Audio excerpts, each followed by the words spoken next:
In part 1, we covered Jung's childhood, his years as a psychiatrist, his relationship with Freud and their eventual split, and his difficult confrontation with his own unconscious. We explored his map of the psyche, including the shadow, the anima and animus, the self, and how he understood dreams. Now we continue with how Jung worked directly with the unconscious through active imagination, his theory of personality types, and his concept of individuation.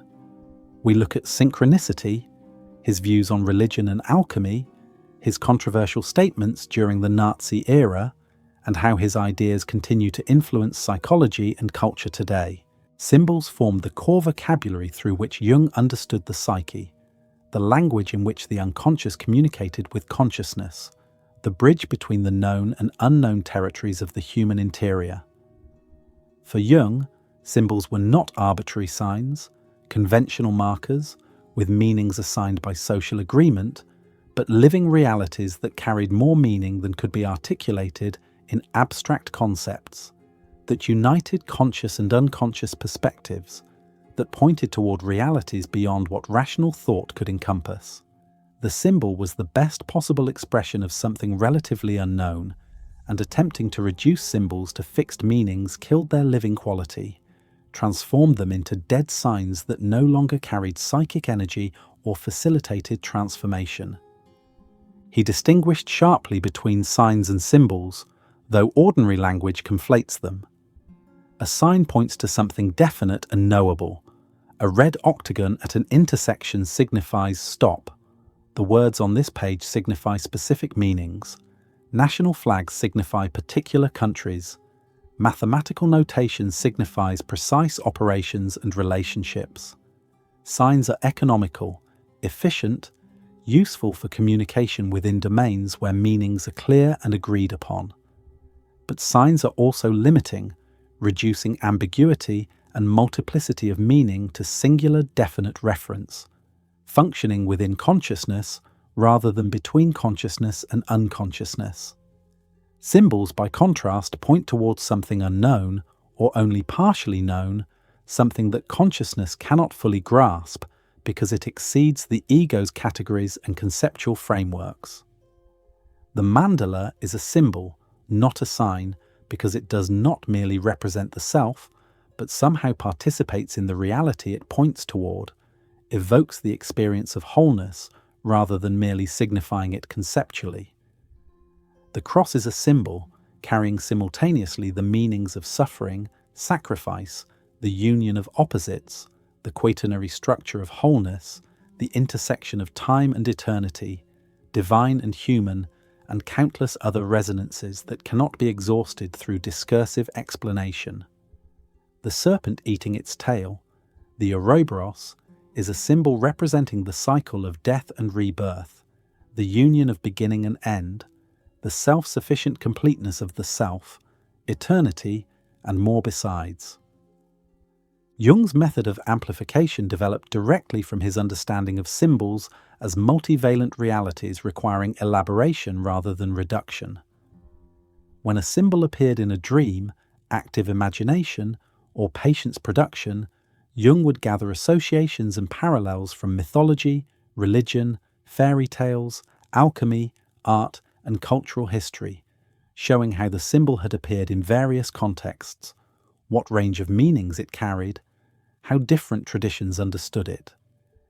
This amplification did not provide a definitive interpretation, but enriched understanding, showed the symbol's archetypal dimensions, placed the individual's experience in dialogue with collective wisdom, and often revealed patterns and connections the dreamer had not consciously perceived. If a patient dreamed of a dove, Jung would not immediately translate this into a fixed meaning, but would explore the symbol's resonances. In Christianity, the dove represents the Holy Spirit, divine inspiration, God's presence descending at Jesus' baptism. In Greek mythology, the dove was sacred to Aphrodite, goddess of love and beauty. In the story of Noah, the dove brought evidence that the flood had receded, that new life was possible after catastrophe. In medieval alchemy, doves represented stages of the whitening process. The dove's actual qualities, its softness, its capacity for flight, its cooing call, its role in mating rituals, all contributed to its symbolic valence. By amplifying the dove through these various contexts, while also attending to what doves meant specifically to this dreamer, Jung could help the patient discover what the unconscious was communicating through this particular image, in this particular dream, at this particular moment in their analysis and life. Amplification required extensive cultural knowledge, which Jung acquired through voracious reading in comparative religion, mythology, anthropology, alchemy, and numerous esoteric traditions. He studied Gnosticism, Kabbalah, the I Ching, Tarot, astrology, not because he necessarily believed in these systems literally, but because they represented accumulated symbolic wisdom, attempts across cultures and centuries to map psychological and spiritual realities through symbol. He approached these traditions psychologically, asking what archetypal patterns they expressed, what functions they served for the individuals and communities that used them, how their symbols related to the dream and fantasy material his patients produced. This approach scandalized both religious believers, who felt he was reducing sacred truths to mere psychology, and scientific rationalists, who felt he was legitimating superstition by treating it seriously. Jung insisted he was simply following empirical observation, that his patients spontaneously produced material paralleling these traditions, that understanding the traditions helped interpret the material, and that dismissing them as nonsense meant missing crucial dimensions of the psyche's functioning. He maintained throughout that he was practicing psychology, studying the psyche as it appeared empirically, not making metaphysical claims about ultimate reality, though this distinction was often lost on critics from both sides. The symbol's capacity to unite opposites made it essential for psychological transformation. Rational consciousness operated through discrimination, separating this from that, either or, thinking that clarified but also rigidified and created splits. The symbol operated through both and logic, holding opposites in tension, creating a third thing that transcended the original polarities. The Christian symbol of Christ as both God and man united divine and human, transcendent and immanent, eternal and temporal in a single figure that exceeded rational comprehension, but that functioned psychologically to reconcile the split between spirit and matter that plagued Western consciousness. The alchemical conjunctio, the sacred marriage between king and queen, sun and moon, sulfur and mercury, represented the union of masculine and feminine opposites, producing the divine child or philosopher's stone that embodied integrated wholeness. This symbol expressed what happens psychologically when anima and animus were integrated, when consciousness and unconsciousness achieved fruitful dialogue, when the personality reorganized around the self rather than remaining split into warring factions. The symbol did not explain this transformation but represented it, allowing the unconscious to work on consciousness through image rather than concept, through participation rather than intellectual understanding. Jung observed that symbols arose spontaneously from the unconscious during times of psychological transition and crisis, when the conscious attitude had reached an impasse and needed transformation, but could not find resolution through rational means. The unconscious produced symbolic images in dreams and active imagination that suggested a way forward, that held the tension of opposites until a new perspective emerged, that facilitated what he called the transcendent function, the creation of a third position transcending the original dilemma. The mandala images his patients drew during times of disorientation served this function, creating through artistic production a temporary container for chaos, imposing order symbolically when conscious order had collapsed, preparing psychologically for the reorganization that would follow crisis.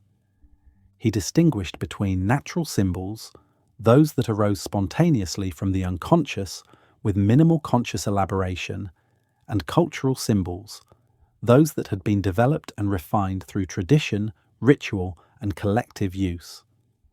Both were valuable, the natural symbols providing immediate access to what the unconscious was constellating in a particular individual, the cultural symbols offering refined and tested forms that carried the accumulated wisdom of generations.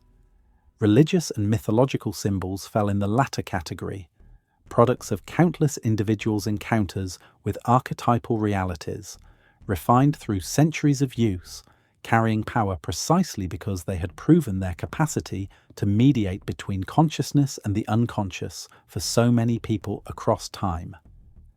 Modern culture's loss of living symbols troubled Jung deeply. Scientific rationalism had demystified traditional religious symbols, explaining them away as projections or superstitions, killing their numinous quality without providing adequate replacements.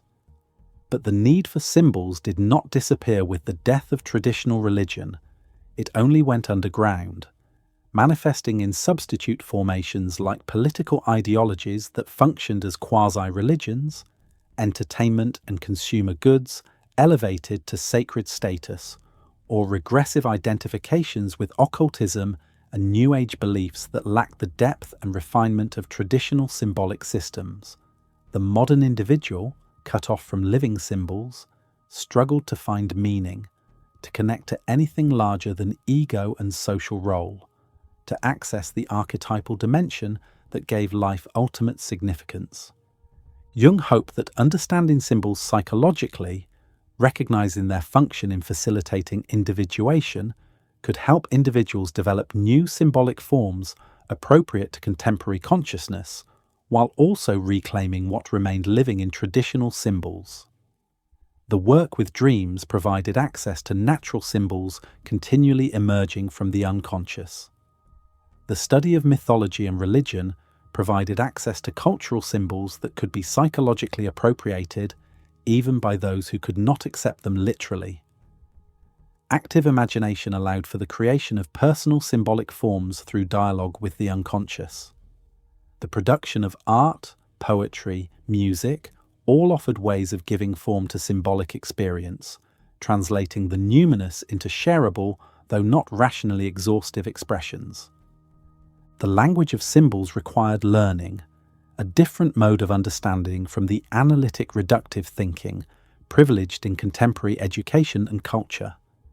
It required thinking in images rather than concepts, allowing multiple meanings to coexist without forcing premature resolution into singular interpretation, tolerating ambiguity and paradox, attending to emotional resonance and numinous quality rather than logical coherence. This symbolic thinking resembled what Jung found in alchemy, what he observed in tribal cultures, what characterized religious and poetic consciousness, what children naturally employed before education trained them out of it. Critics charge that Jung's emphasis on symbols and amplification made psychology less scientific, too subjective, too dependent on the analyst's erudition and cultural biases, insufficiently rigorous in distinguishing valid interpretations from arbitrary associations. They worried that amplification could be used to support almost any reading of a symbol, that without clear criteria for correctness, interpretation devolved into imaginative storytelling rather than genuine understanding. Jung responded that the empirical test was pragmatic, whether an interpretation resonated with the dreamer, whether it facilitated psychological movement and development, whether it proved fruitful over time, rather than being merely intellectually clever. He insisted that symbols were not puzzles to be solved, yielding final determinate meanings, but living realities to be experienced and engaged, sources of ongoing revelation and transformation. The goal was not to exhaust a symbol's meaning, but to allow it to work its effect, to submit to its numinous power while maintaining ego consciousness, to be changed by encounter with symbolic reality rather than merely understanding it conceptually. This required a different relationship to knowledge, one that honored mystery, that recognized the limits of consciousness, that approached the psyche with humility and wonder rather than the ambition to master and control through complete explanation. Symbols, then, were the native language of the self, the means by which the unconscious communicated with consciousness, the bridges between ego and archetype, the vehicles through which individuation unfolded. To learn this language was to learn to read the messages the psyche continually sent, to engage in dialogue with depths beyond ego's grasp, to participate consciously in the transformation that the self organized and directed.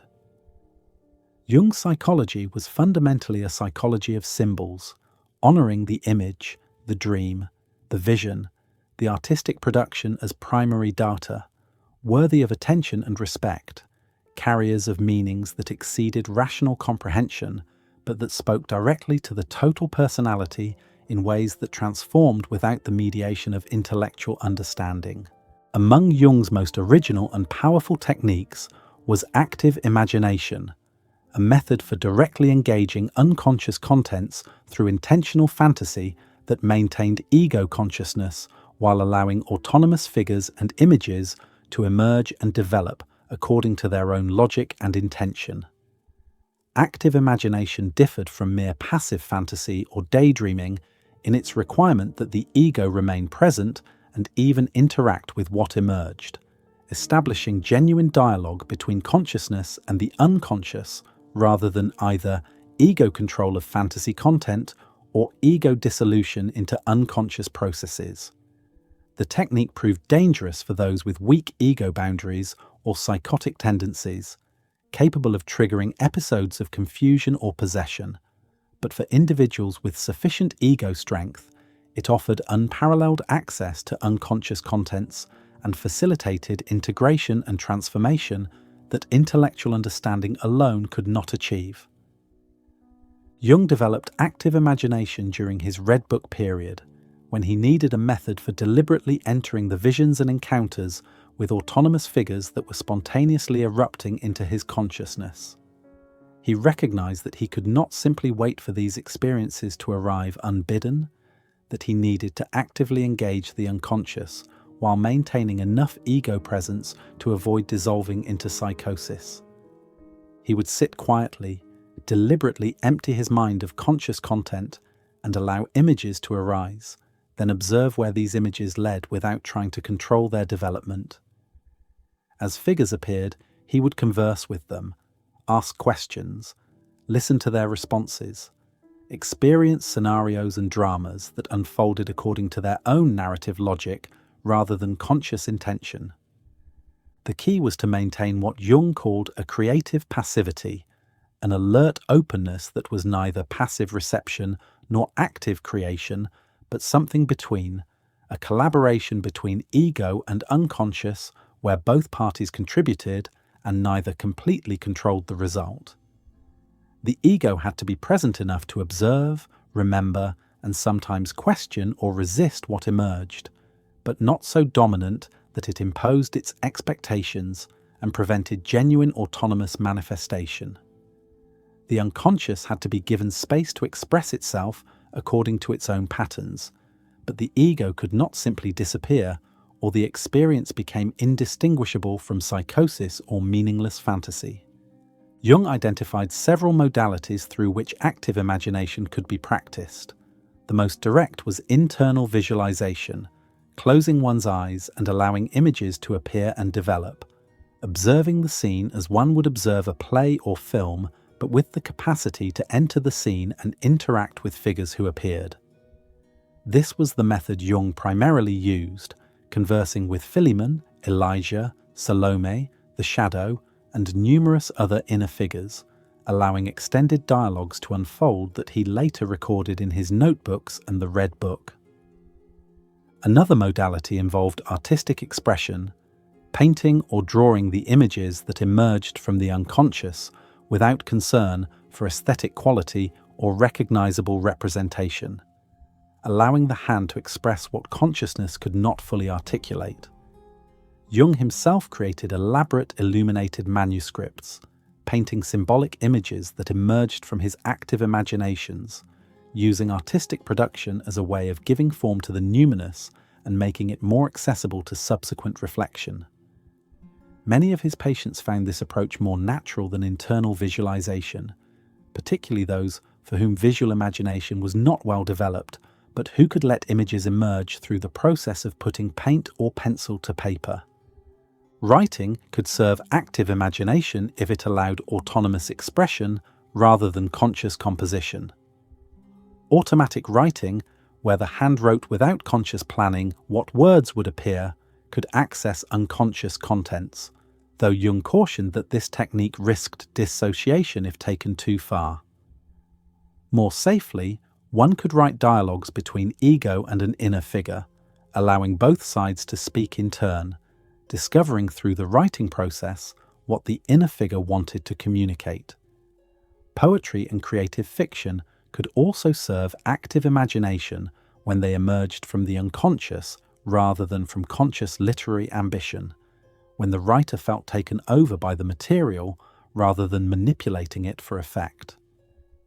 Movement and dance provided another avenue, allowing the body to express what consciousness could not verbalize, dancing spontaneously rather than following choreographed steps, allowing postures and gestures to emerge organically, experiencing bodily the archetypal energies that were constellating in the unconscious. Music could serve similarly, improvising on instruments or with voice, allowing sound to express emotion and energy, discovering melodies and rhythms that emerged from unconscious sources rather than conscious intention. The process typically began with a mood, feeling, or image that carried unusual emotional intensity, suggesting the presence of an activated complex or archetype seeking expression. Rather than dismissing or repressing this content, one deliberately attended to it, focusing on the image or feeling, asking it to reveal itself more fully, giving it space and permission to develop. As the image clarified or intensified, one could address it directly, asking who or what it was, what it wanted, why it had appeared. Often the image would respond, either through words that arose in consciousness or through further development of the visual or somatic expression, and a dialogue would begin. This dialogue required treating inner figures with the same seriousness one would bring to conversations with actual persons, recognizing that they possessed their own reality, intentions and knowledge, that they were not merely products of ego consciousness that could be manipulated at will. Philemon taught Jung that psychic images were autonomous, that the unconscious contained contents that consciousness had not created and could not fully control, that relating to inner figures meant according them respect and genuine attention. This did not mean believing they were external spirits or entities, but recognizing them as aspects of the psyche that functioned with relative independence, representing perspectives and carrying knowledge that ego consciousness lacked. The experience of active imagination often carried numinous quality, the sense of encountering something larger than ego, something that transcended personal will and intention. This numinosity signaled genuine contact with archetypal contents, distinguished active imagination from mere fantasy or conscious construction. The material that emerged often surprised or disturbed the ego, contradicted conscious expectations, revealed perspectives the ego would never have generated on its own, carried emotional intensity that exceeded what conscious invention would produce. These qualities suggested that one had successfully opened to the unconscious rather than remaining within ego's closed circle. Integration of the active imagination experience required subsequent reflection and often also required changes in conscious attitude and behavior. It was not enough to have the experience and then file it away as interesting but irrelevant to actual life.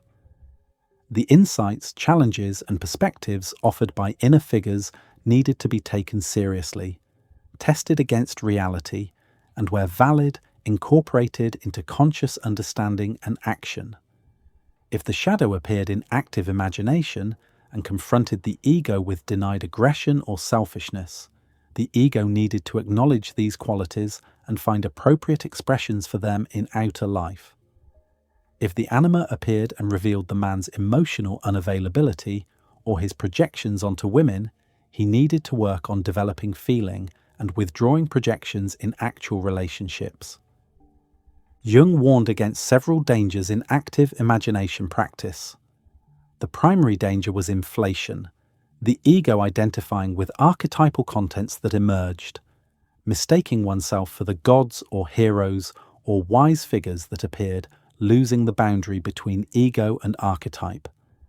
This inflation could produce grandiosity, conviction of special powers or mission, detachment from ordinary reality and relationships, potential for paranoid or messianic delusions. The antidote was maintaining ego consciousness throughout, remembering that one was observing and dialoguing with inner figures rather than becoming those figures, staying grounded in ordinary identity and responsibilities. Another danger was dissociation, the ego fragmenting or disappearing during the process, losing the capacity for observation and reflection, collapsing into the unconscious rather than maintaining the creative tension between ego and unconscious. This danger was particularly acute for individuals with weak ego boundaries, history of trauma, or tendency towards psychotic process. Jung generally discouraged such individuals from active imagination, recommending instead the safer work with dreams and art under close therapeutic supervision, building ego strength before attempting techniques that required voluntary engagement with unconscious contents. A third danger was treating active imagination as entertainment or escape, using it to avoid external life rather than to enrich and inform it, becoming so absorbed in inner realities that outer responsibilities and relationships were neglected.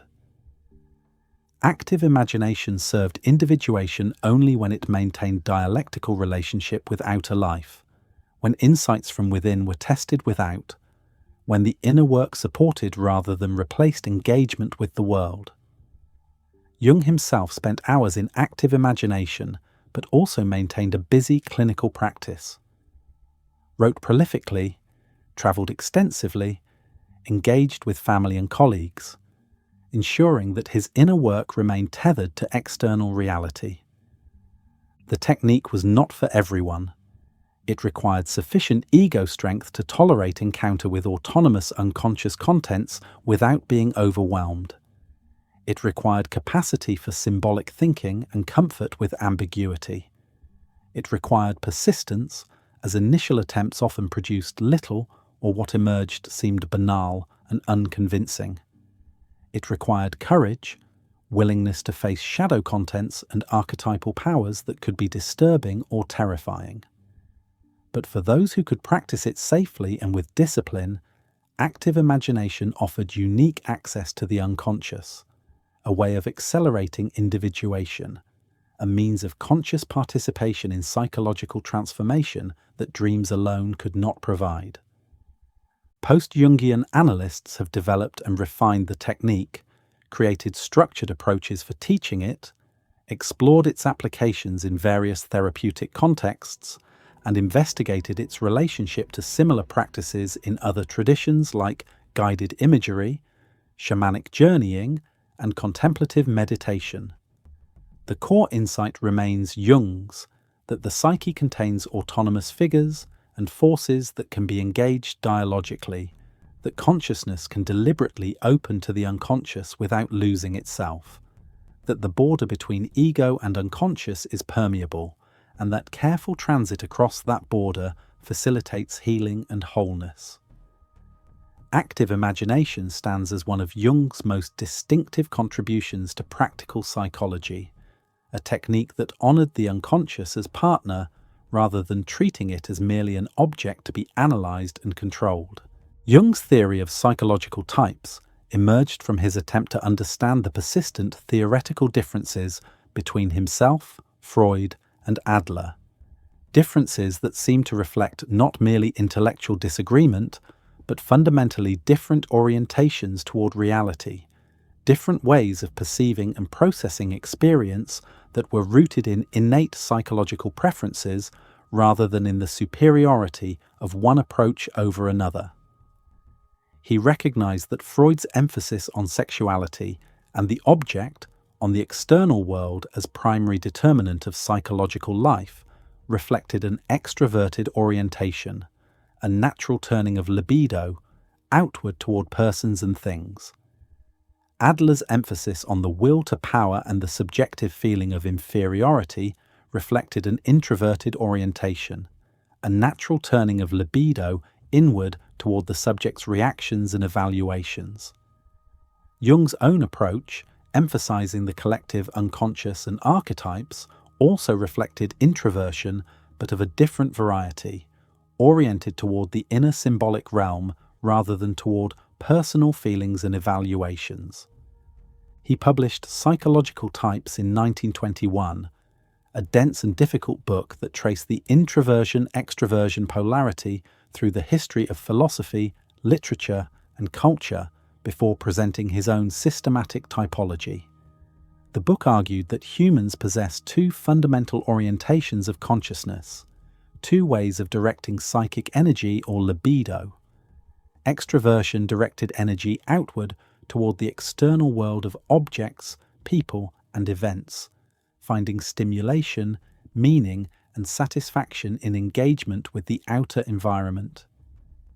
Introversion directed energy inward toward the internal world of thoughts, feelings, images, and subjective reactions, finding stimulation, meaning, and satisfaction in the inner realm of reflection and imagination. These orientations were not absolute but existed on a continuum, with most people showing preference for one while retaining capacity for the other. Pure types were rare and often pathological, the extreme extrovert losing all connection to inner depth, becoming shallow and dependent on external stimulation, while the extreme introvert lost connection to external reality, becoming isolated and trapped in subjective fantasy.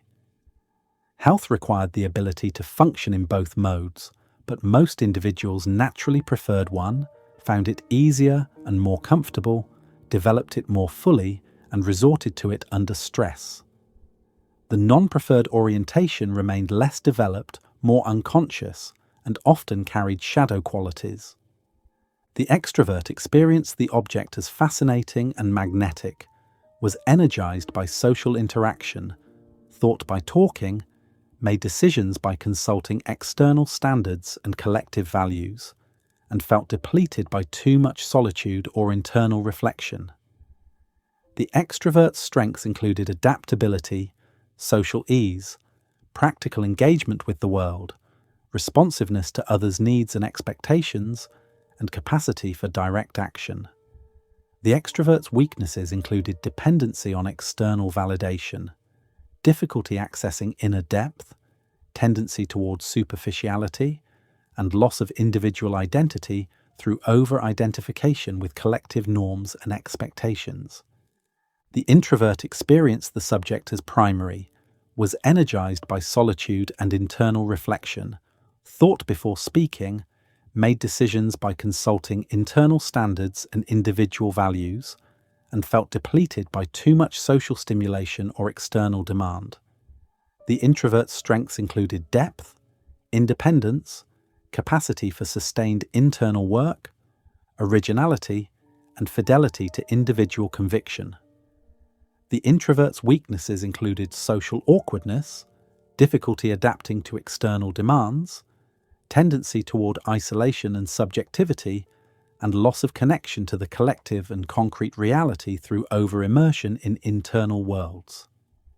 Jung observed that introverts and extroverts often misunderstood and undervalued each other, the extrovert seeing the introvert as antisocial, withdrawn, impractical, and self-absorbed, the introvert seeing the extrovert as shallow, conformist, invasive, and lacking in substance.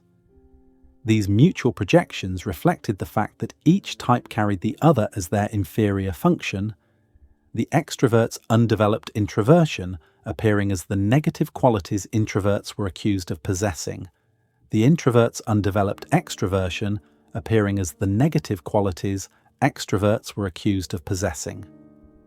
Understanding typology could reduce these judgments, allowing recognition that different orientations were equally valid, that both served necessary functions, and that wholeness required developing one's inferior orientation rather than merely condemning it in others. Beyond the introversion-extraversion axis, Jung identified 4 functions of consciousness, 4 ways of apprehending and responding to reality. 2 were rational or judging functions, thinking and feeling, both of which evaluated experience and made determinations about its meaning and value. 2 were irrational or perceiving functions, sensation and intuition, both of which took in information without judgment, perceiving what was present or possible. Every individual used all 4 functions but in differentiated degrees, typically developing one function more fully than the others, that function becoming the superior or primary mode of consciousness, and leaving the opposite function undeveloped, that function becoming the inferior and remaining largely unconscious.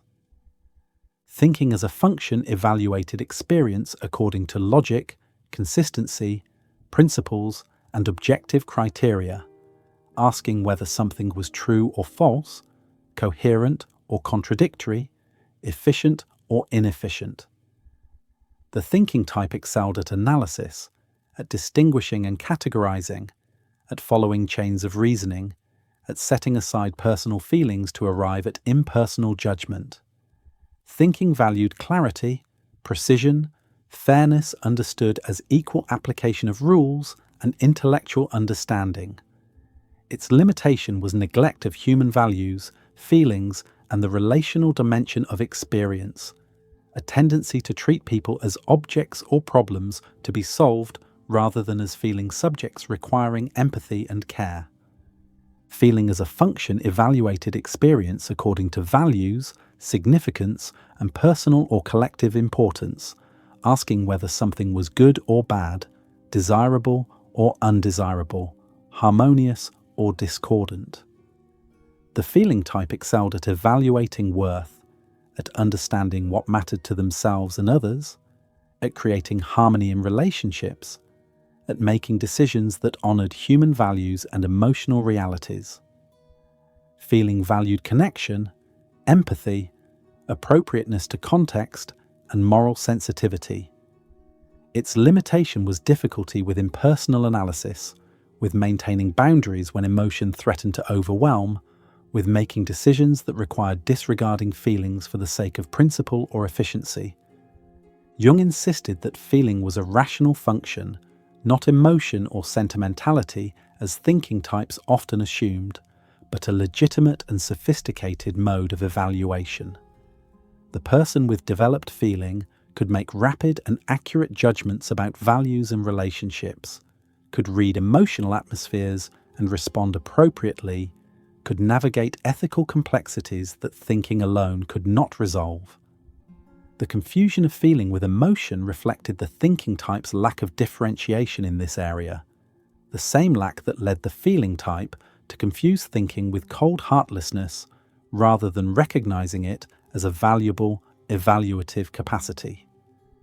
Sensation as a function perceived concrete reality as it presented itself to the senses, asking what was actually present, what could be seen, heard, touched, tasted, smelled. The sensation type excelled at noticing details, at being grounded in immediate experience, at practical engagement with physical reality, at enjoying sensory pleasures. Sensation valued the concrete, the present moment, direct experience, and what could be verified empirically. Its limitation was missing the patterns, meanings, and possibilities that lay beneath or beyond surface appearance, a tendency to mistake the immediately given for the whole of reality, to be trapped in the present without vision of future potential or understanding of deeper significance. Intuition as a function perceived possibilities, patterns, meanings, and future potential that lay beyond immediate sensory data, asking what could be or what was implied or where things were heading. The intuitive type excelled at seeing connections, at grasping wholes rather than parts, at anticipating future developments, at recognizing meanings and symbolic dimensions. Intuition valued the novel, the potential, the visionary, and what transcended concrete particularity. Its limitation was neglect of present reality, of concrete details and practical necessities, a tendency to live in possibilities while failing to actualize anything, to be so focused on what might be that what is was overlooked or undervalued. Jung proposed that each individual developed these four functions in a particular hierarchy, with one function dominant and most differentiated, a second function as auxiliary providing balance and support, a third function less developed, and a fourth function the inferior, remaining largely unconscious and primitive. The inferior function carried shadow qualities, embarrassed the ego when it erupted, but also connected to the unconscious and could be a source of creativity and renewal when integrated. The typical pattern was for the superior and inferior functions to be opposites. If thinking was superior, then feeling was inferior. If sensation was superior, then intuition was inferior, and the two auxiliary functions were the remaining pair, one more developed than the other. The combination of introversion or extraversion with the superior function created 8 basic types: introverted thinking, extroverted thinking, introverted feeling, extroverted feeling, introverted sensation, extroverted sensation, introverted intuition, and extroverted intuition. Each type had characteristic strengths, blind spots, preferred activities, typical careers, relationship patterns, and spiritual orientations. Jung described these types in detailed portraits that readers often found uncannily accurate in describing themselves or people they knew, though he cautioned against using typology as a rigid classification system or as an excuse for one-sidedness. The introverted thinking type, which included many philosophers, theoretical scientists, and scholars, lived primarily in the world of ideas, developing conceptual systems, seeking logical coherence, often more interested in understanding than in applying knowledge. This type could be brilliant, but also impractical, socially awkward, out of touch with emotional realities, prone to losing themselves in abstractions while neglecting relationships and physical health. Jung himself largely fit this type, though he had developed considerable feeling capacity through his work and relationships. The extraverted thinking type, which included many administrators, engineers, and applied scientists, organized the external world according to logical principles, valued efficiency and objective standards, sought to impose rational order on social and material reality. This type could be highly effective but also rigid, domineering, insensitive to human factors, prone to treating people as means to ends, to enforcing logic without regard for values or feelings. The introverted feeling type, which Jung found frequently in women though not exclusively, maintained deep internal value systems, possessed strong convictions about what mattered, often appeared reserved or inscrutable because feelings remained internal rather than expressed. This type could be profoundly loyal and principled, but also judgmental, prone to silent withdrawal rather than explicit confrontation, difficult to know because so much remained hidden beneath a cool exterior.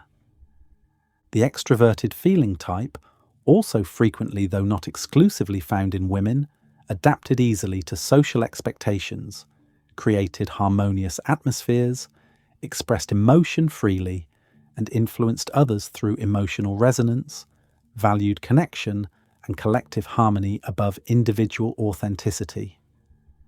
This type could be warm and nurturing, but also manipulative, overly concerned with others' opinions, prone to losing individual identity through merging with collective values, to expressing feelings that were more conventional than genuine.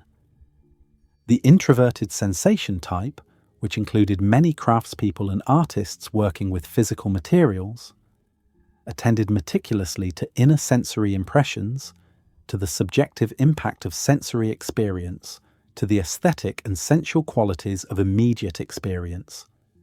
This type could create beauty and appreciate nuance, but also became lost in subjectivity, unable to communicate inner experience, disconnected from external realities and future possibilities. The extraverted sensation type, which included many athletes, performers, and practical people engaged with physical reality, lived fully in the present moment, enjoyed sensory pleasures, dealt effectively with concrete situations, sought new experiences and stimulation. This type could be vital and adaptive but also superficial, sensation-seeking, unable to see beyond immediate appearance, lacking in vision or depth. The introverted intuition type, which included many mystics, artists, and visionaries, perceived symbolic realities and archetypal patterns, received visions and premonitions, understood meanings that transcended rational explanation. This type could be profoundly creative and spiritually attuned, but also impractical, disconnected from concrete reality, unable to actualize visions, prone to being overwhelmed by unconscious contents. The extraverted intuition type, which included many entrepreneurs, innovators, and enthusiasts, perceived possibilities in the external world, initiated new projects and ventures, facilitated change and development, moved from opportunity to opportunity. This type could be inspiring and catalyzing, but also unreliable, unable to sustain long-term commitments, leaving trails of unfinished projects, exploiting possibilities without developing any to fruition.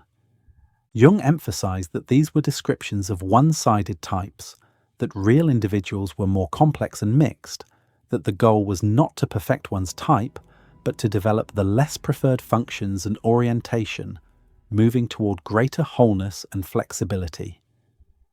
He observed that midlife often brought a natural shift, the person who had lived primarily through their superior function finding it no longer satisfying, the unconscious pushing toward development of inferior capacities, demanding a more complete personality.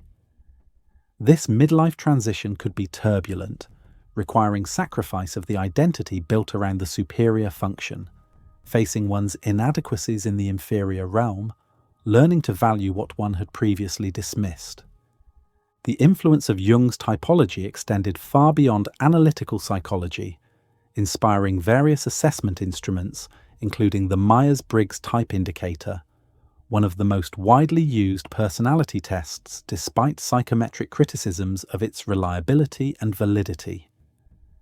The popular appropriation of typology often missed Jung's nuances, treating types as fixed categories rather than dynamic preferences, using them to pigeonhole people rather than to understand psychological diversity, forgetting that the goal was individuation transcending typology rather than refined identification with one's type.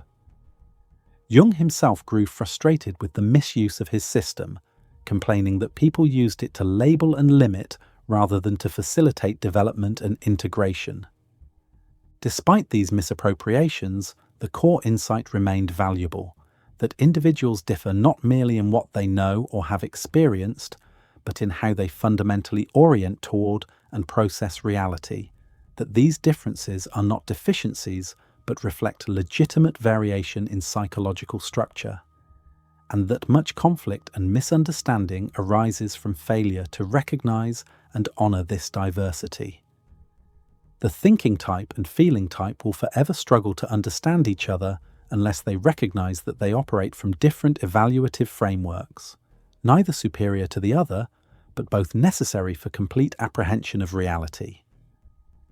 The sensation type and intuitive type will forever frustrate each other unless they recognize that both present and future, concrete and possible, surface and depth require attention.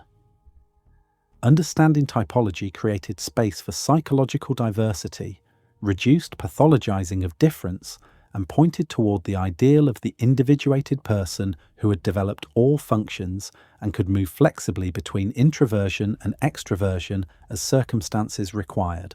Individuation stood at the center of Jung's mature psychology, the master concept around which all other elements organized, the process by which the person became who they truly were, rather than merely an expression of collective expectations, familial conditioning, or ego inflation. Individuation was not self-actualization in the Maslowian sense of fulfilling one's potential within the existing structure of personality, nor was it individualism in the sense of egoistic self-assertion against community and tradition.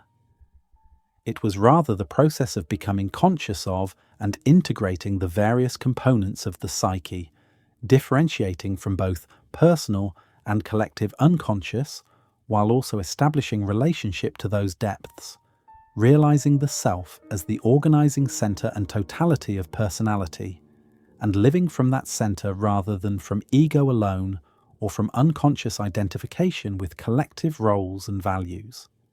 The term itself, individuation, derived from the Latin individuus, meaning indivisible, suggested the movement toward wholeness, the gathering of scattered and split-off parts into unified though not uniform personality, the integration of conscious and unconscious, light and shadow, masculine and feminine, personal and archetypal dimensions.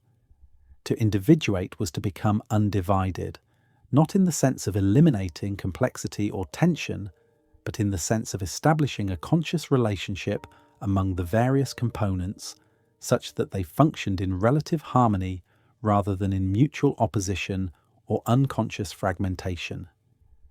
Jung emphasized that individuation was not a willful achievement, not something ego accomplished through effort and discipline alone, but a natural process unfolding throughout life, driven by the self, the archetype of wholeness that functioned as both the goal and the organizing principle of development. The self operated teleologically, pulling personality toward its own realization, producing dreams and symptoms that compensated one-sidedness, engineering synchronicities and encounters that forced growth, creating crises that shattered inadequate identities and opened space for more comprehensive organization. Ego's task was not to drive this process, but to cooperate with it, to remain conscious while allowing transformation, to translate the self's communications into appropriate action and adaptation. The first phase of life, roughly from birth through young adulthood, required the development of ego, the differentiation of consciousness from unconsciousness, the establishment of personal identity, the acquisition of skills and roles necessary for functioning in society. During this phase, individuation meant separating from parents and family of origin, developing competencies, establishing oneself in career and relationship, building persona, and adapting to collective demands. The task was outward-oriented, focusing on achievement, recognition, reproduction, securing one's place in the social order. This was necessary and valuable, the foundation without which the second half of life's work could not proceed. But it was not yet individuation in the fullest sense, because it did not yet require confronting the unconscious or integrating the shadow or differentiating from collective values. The second phase of life, typically beginning somewhere between 35 and 45, brought different demands and a different orientation. What had been meaningful and motivating in the first half often lost its power, success and recognition no longer satisfied. External achievements rang hollow. The persona that had served so well began to feel like a prison. This transition could arrive as crisis, depression, anxiety, affairs and divorces, career changes, religious conversions, or simply as a vague but persistent sense of meaninglessness and stagnation. Jung saw these symptoms not as pathology requiring adjustment back to the first half values, but as the self-demanding attention, calling ego toward deeper work, initiating true individuation.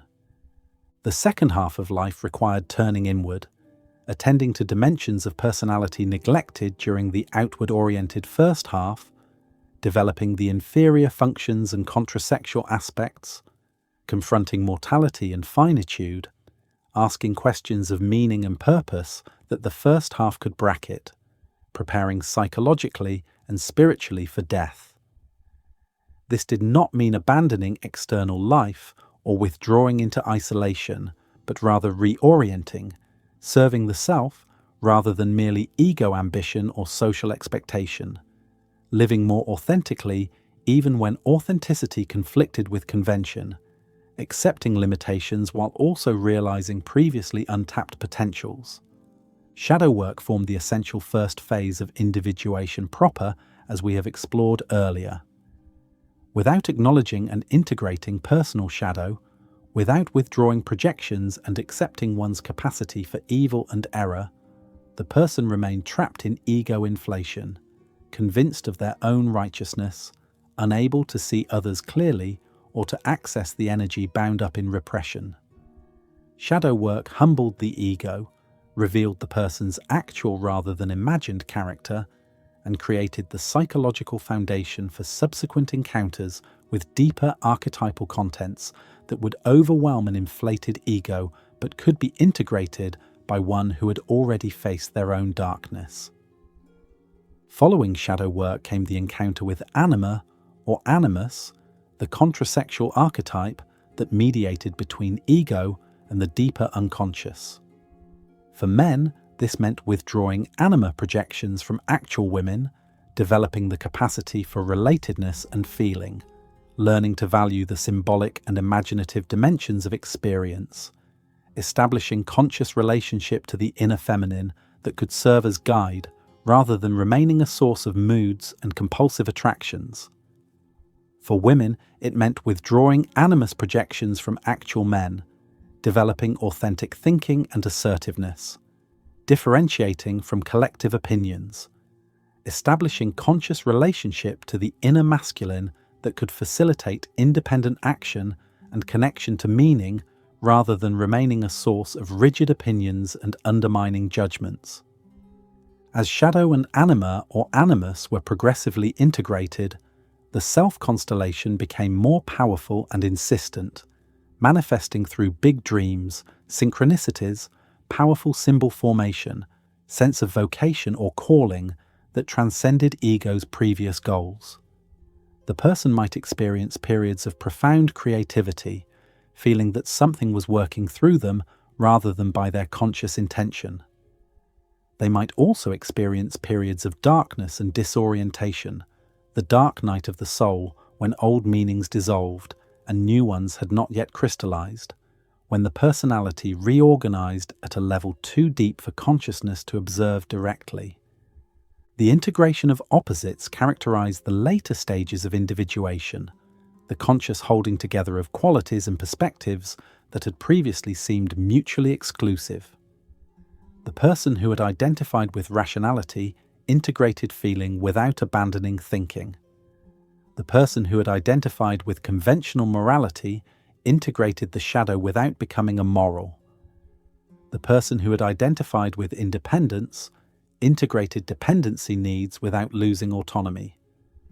Consciousness became more flexible, more capable of paradox, less attached to rigid either-or formulations, more able to see truth in opposing perspectives. The self gradually revealed itself not as an achievement or a state to be attained once and for all, but as the ongoing center of the total personality, the organizing principle that had been operating from the beginning, but that could now be consciously recognized and served. The individuated person lived from this center rather than from ego alone, made decisions in dialogue with the self through attention to dreams and synchronicities and intuitions, experienced life as meaningful not because of external success, but because of alignment with the deeper purpose the self embodied. This did not make life easier or protect from suffering. In fact, it often increased suffering by demanding authenticity when convention would be more comfortable, but it made life feel real and significant in ways that first-half preoccupations with achievement and status could never provide. Jung emphasized that individuation was not antisocial or narcissistic, but actually increased capacity for genuine community and relationship. The person who had individuated had less need to project onto others, could see them more clearly, related from wholeness rather than from neurotic need for completion through the other. The individuated person had differentiated from collective values sufficiently to evaluate them consciously rather than accepting them blindly, could resist mass movements and propaganda that swept up those who remained unconsciously identified with collective, could contribute to society from authentic individuality rather than merely reinforcing collective conformity. A society of individuated persons would be more creative, more ethically conscious, more resistant to totalitarian manipulation than a society of unconscious collectivists, though Jung acknowledged pessimistically that such a society remained aspirational rather than actual. The religious dimension of individuation was unmistakable, though Jung insisted on distinguishing psychological from metaphysical claims. The individuation process recapitulated the patterns found in religious initiations, mystery religions, and spiritual transformation narratives across cultures. The descent into darkness echoed religious descents to the underworld. The encounter with numinous archetypal figures paralleled religious encounters with gods and demons. The death and rebirth that characterized major transitions in individuation mirrored religious symbolism of death to the old self and resurrection to new life. The realization of the self produced experiences phenomenologically identical to religious accounts of enlightenment, union with God, cosmic consciousness. Jung maintained he was describing psychological processes, bracketing questions of whether anything metaphysical corresponded to these experiences, but he also insisted that dismissing them as mere psychology missed their numinous reality and existential significance. Critics charged that Jung's concept of individuation was elitist, accessible only to the educated, the wealthy, those with time and resources for extended analysis and inner work, irrelevant to those struggling with poverty, oppression, or survival. Jung responded that individuation happened whether one attended to it consciously or not, that every life involved the same basic transitions and challenges, though obviously in different forms depending on circumstances, and that consciousness of the process was available to anyone willing to attend to dreams and reflect on experience, not requiring Jungian analysis or extensive education. But he also acknowledged that extreme deprivation, trauma, and oppression could prevent or severely limit individuation, that a certain minimal security and stability was necessary for psychological development beyond mere survival. Feminist critics noted that Jung's model seemed to describe a particularly masculine journey, privileging separation, independence, and hero consciousness, less adequate for understanding women's development, which might emphasize relationality, interdependence, and different forms of wholeness. Jung had drawn his model primarily from his own experience and from male patients, with women's experiences filtered through his understanding of the animus and feminine archetypes that reflected his own projections and cultural assumptions. Later, Jungian analysts, particularly women analysts like Marion Woodman and Clarissa Pinkola Estes, worked to articulate models of women's individuation that honored difference while preserving the core insight that the journey toward wholeness was universal, even if its specific contours varied by gender, culture, and individual circumstance. The concept of individuation also raised questions about normativity and pathology. If the goal was becoming who one truly was, did this mean any identity or behavior was legitimate if it felt authentic? Where were the ethical limits? Jung maintained that genuine individuation increased rather than decreased ethical consciousness, that integrating the shadow made one more rather than less aware of moral complexity and personal responsibility, that the self naturally oriented toward values that transcended ego gratification. But he struggled to articulate clear criteria for distinguishing genuine individuation from mere rationalization of selfish or destructive impulses, tending to rely on appeals to wholeness and integration that remained vague when applied to specific cases. Despite these legitimate criticisms and unresolved questions, Individuation as Jung conceived it offered a powerful vision of human development extending across the entire lifespan, honoring both the necessity of ego development and its ultimate insufficiency, recognizing that questions of meaning and wholeness could not be indefinitely postponed, providing a psychological framework for understanding the spiritual crises and transformations that characterized human existence at its depths. To individuate was to become conscious, to integrate what had been split, to realize the totality one had always potentially been, but could become actually only through the difficult work of facing shadow and archetype, withdrawing projections, suffering the death of inadequate identities, and allowing the self to reorganize personality around its own deeper center and purpose. Joseph Campbell's articulation of the monomyth, the hero's journey that appears across world mythology, drew directly on Jung's psychology, particularly his understanding of individuation as a perilous quest involving separation from the known, descent into the unconscious, confrontation with death and rebirth, and return bearing gifts for the community. The hero's journey provided a mythological template for understanding individuation, showing how the psychological process Jung mapped appeared symbolically in the stories humans have told across cultures and centuries, demonstrating that individuation was not merely a modern therapeutic concept, but an eternal pattern woven into the fabric of human meaning-making. The hero's journey began with the call to adventure, the disruption of ordinary life through some event, encounter, or inner prompting that summoned the individual beyond the familiar world.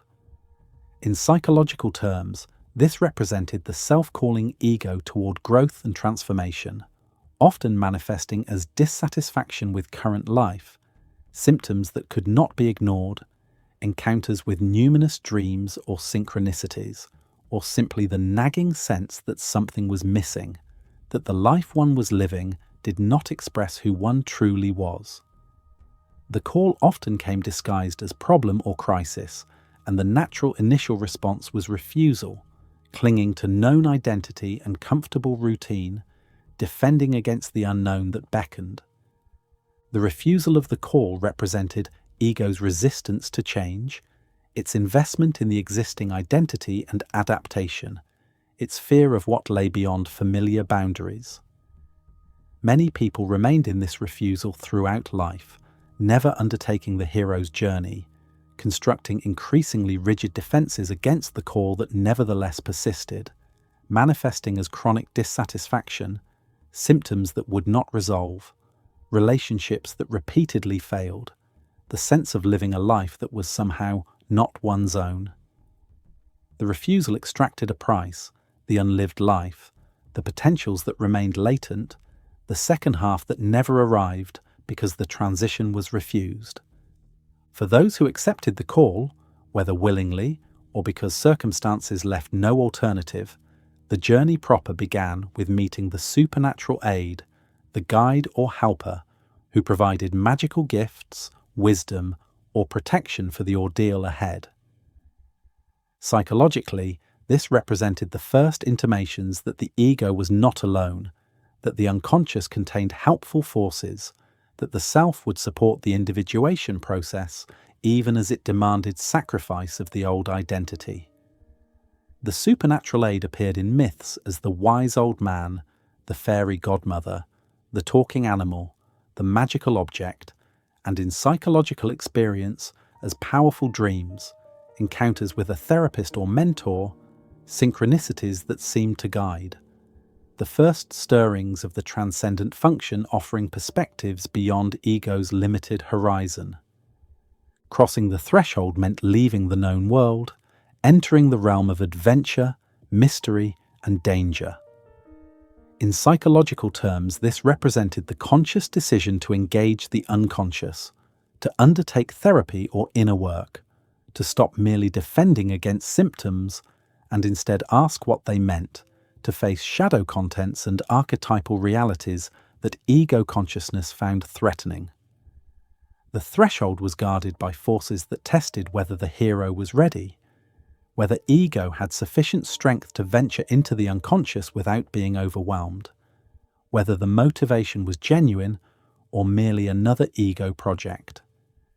In the belly of the whale, the hero underwent a symbolic death, was swallowed by the monster, descended to the underworld, experienced dissolution and disorientation. Psychologically, this represented the ego's encounter with unconscious contents that shattered its pretensions to control and mastery, the depression or dark night when old meanings collapsed, the experience of being overwhelmed by affects or archetypal energies that exceeded ego's capacity to manage. This phase could not be bypassed or hurried. The death was necessary for rebirth. The descent was necessary for ascent. The hero had to submit to the ordeal rather than fighting or fleeing it. The road of trials presented the hero with a series of challenges, tests, ordeals, each requiring courage, cunning, endurance, or transformation. Psychologically, this represented the progressive work of integrating shadow, withdrawing projections, confronting complexes, learning to relate to archetypal figures without either fleeing or identifying with them. Each trial brought new insights, new capacities, incremental movement toward wholeness, but also new dangers, new temptations to abort the journey and retreat to familiar, though inadequate, patterns. The meeting with the goddess represented encounter with the anima for male heroes, the archetypal feminine in its positive aspect, the beloved who was also the world mother, offering love, wisdom, and union that promised completion. Psychologically, this represented the integration of feminine values, the development of eros and relatedness, the capacity for wholeness that transcended masculine one-sidedness. For female heroes, the corresponding encounter was with the animus in its positive aspect, the guide and partner who facilitated connection to meaning and assertive engagement with the world. Temptation away from the quest appeared as the woman as temptress in traditional male-oriented hero myths, representing the danger of remaining in unconscious identification with the mother, regressing to infantile dependence, sacrificing the hard-won gains of ego development through premature merger with the unconscious. More broadly, temptation represented any lure back to the old life, the offer of comfort and security in exchange for abandoning the quest, the possibility of settling for partial transformation and avoiding the ultimate ordeal. Atonement with the father represented reconciliation with the patriarchal authority that had been internalized or projected, making peace with the father complex, integrating what the father represented without remaining in rebellion against or submission to paternal authority. Psychologically, this represented differentiating from the superego, the internalized parental and collective voices that constrained authentic development, achieving adult relationship to tradition and authority rather than unconscious identification or knee-jerk opposition. Apotheosis and the ultimate boon came at the journey's climax, when the hero achieved divine status or obtained the treasure, the object of the quest that would bring salvation to the community. Psychologically, this represented the realization of the self, the experience of wholeness that revealed ego as subordinate to a larger center, the encounter with numinous reality that forever altered the hero's understanding of themselves and existence. The boon was the wisdom gained through the journey, the capacity for wholeness, the consciousness that could see beyond ego's limited perspective. The return journey was often as difficult as the outward journey, requiring the hero to bring the boon back to the ordinary world, to integrate the extraordinary experiences of the quest into everyday life, to make the transformation serve the community rather than remaining a purely private achievement. Psychologically, this represented the challenge of living from the self while maintaining ego functioning, of being in the world but not of it, of serving individuation while also fulfilling social responsibilities and relationships. The return was the test of whether the transformation was genuine or merely inflation, whether consciousness had actually expanded or whether the hero had merely identified with archetypal contents without integrating them. Refusal of the return appeared when the hero wanted to remain in the transcendent state to avoid re-engaging with the demands and limitations of ordinary existence, to hold on to the numinous experience rather than allowing it to transform daily life. This refusal was as problematic as the initial refusal of the call, representing flight from incarnation, inability to ground spiritual insight in material reality, remaining identified with the self, rather than establishing right relationship to it. The magic flight and rescue from without described the hero's sometimes difficult extraction from the underworld or transcendent realm, requiring help from guides or allies, suggesting that return was not automatic but required the same grace and support that had facilitated the outward journey. Psychologically, this represented the self's continued guidance even in the return phase, the provision of resources for integration, the synchronicities and insights that help translate peak experiences into sustainable transformation. Crossing the return threshold meant reintegrating with the ordinary world, accepting its limitations and demands, no longer seeing it as merely profane or unreal, but recognizing that spirit and matter, sacred and mundane, interpenetrated and required each other. The hero returned with knowledge of both worlds, could move between them, served as mediator and teacher for others who had not yet undertaken the journey. Master of Two Worlds described the final achievement, the capacity to function equally in the transcendent and the ordinary, to be fully human and also connected to the divine, to serve ego's necessary functions while oriented toward the self. Freedom to live meant liberation from the fear of death, from compulsive attachment to ego's survival and aggrandizement, capacity to live authentically in the present moment, because one had faced the ultimate questions and integrated the answers the journey provided. Jung saw the hero's journey not as a literal adventure story, but as the narrative structure that the psyche naturally used to represent individuation, the archetypal pattern that organized development across cultures, because it reflected the actual psychological process of separation from unconsciousness, differentiation of ego, encounter with the depths, and integration of consciousness and unconsciousness. Every individual's life, when lived consciously, recapitulated this pattern, though obviously not in the literal terms of slaying dragons and descending to underworlds, but in the psychological equivalents, facing one's shadow, withdrawing projections, integrating archetypes, realizing the self. Understanding one's life as heroic journey provided meaning and context for suffering and struggle, revealed that difficulties were not mere misfortune, but necessary ordeals serving transformation, suggested that the darkest moments were often the threshold to breakthrough, and connected individual experience to the universal human story. The person in the midst of depression or crisis could recognize themselves as the hero in the belly of the whale, not minimizing the suffering, but framing it as potentially transformative rather than merely destructive. The person at midlife feeling called toward unknown territory could see this as the call to adventure, summoning toward the second half's deeper work.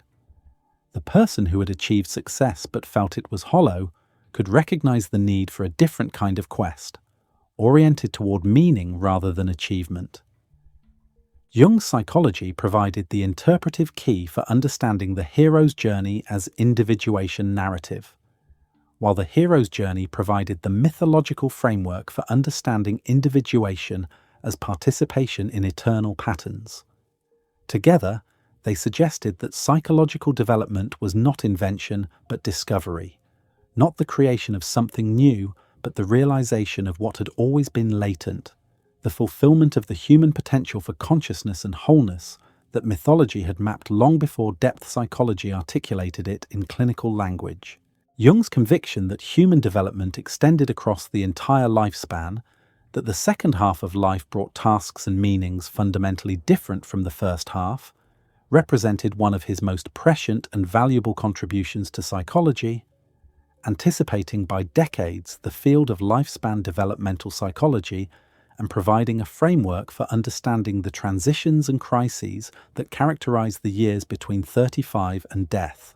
He saw that modern culture's exclusive valuation of youth, productivity, and outward achievement left individuals unprepared for the second half, stranded when first half values ceased to motivate, vulnerable to breakdown or desperate attempts to prolong youth rather than accepting the invitation to depth that aging offered.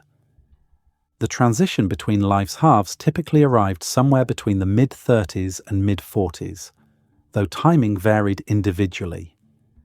It announced itself through symptoms that conventional diagnosis would label as depression, anxiety, or midlife crisis, but that Jung recognized as the self-demanding attention, calling ego toward a fundamental reorientation. What had seemed meaningful and worthwhile in the first half, building career, establishing relationships, achieving success, acquiring possessions, now felt hollow and unsatisfying. Accomplishments failed to nourish. Recognition from others, once so desired, no longer touched the deeper hunger. The persona that had served so well began to feel like a constricting mask. Relationships based on projection and convention began to crack. The unlived life, or the potential sacrifice to first-half goals, began asserting its claim. These symptoms were not pathology requiring adjustment back to first-half functioning, but signs that consciousness needed to expand, that development had reached a natural transition requiring new orientation and values. The first half had been properly focused outward, on adaptation to collective demands, on ego development and differentiation, on securing one's place in the social and economic order, on reproduction and transmission of culture to the next generation. These were necessary achievements, the foundation for further development, but they were not the whole story, not the complete fulfillment of human potential. The second half required turning inward, attending to dimensions of personality neglected during the outward-focused first phase, developing inferior functions and contrasexual aspects, confronting questions of meaning and mortality that the first half could bracket because death seemed distant and meaning could be found in achievement and reproduction. The second half was the time for genuine individuation, for integrating shadow and anima or animus, for establishing conscious relationship to the self, for developing symbolic and spiritual capacities, for preparing psychologically for death. Jung observed that many people refused this transition, attempting instead to prolong first-half patterns indefinitely.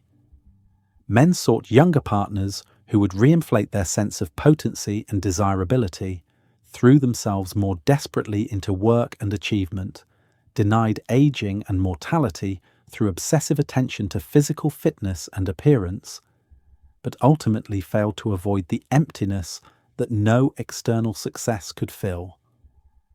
Women, their roles as mothers diminishing as children matured, faced the end of fertility and youth-identified attractiveness, sometimes attempting to remain forever young, sometimes collapsing into depression, rarely receiving cultural support for embracing the crone stage with its potentials for wisdom and power. The refusal of the transition extracted a heavy price.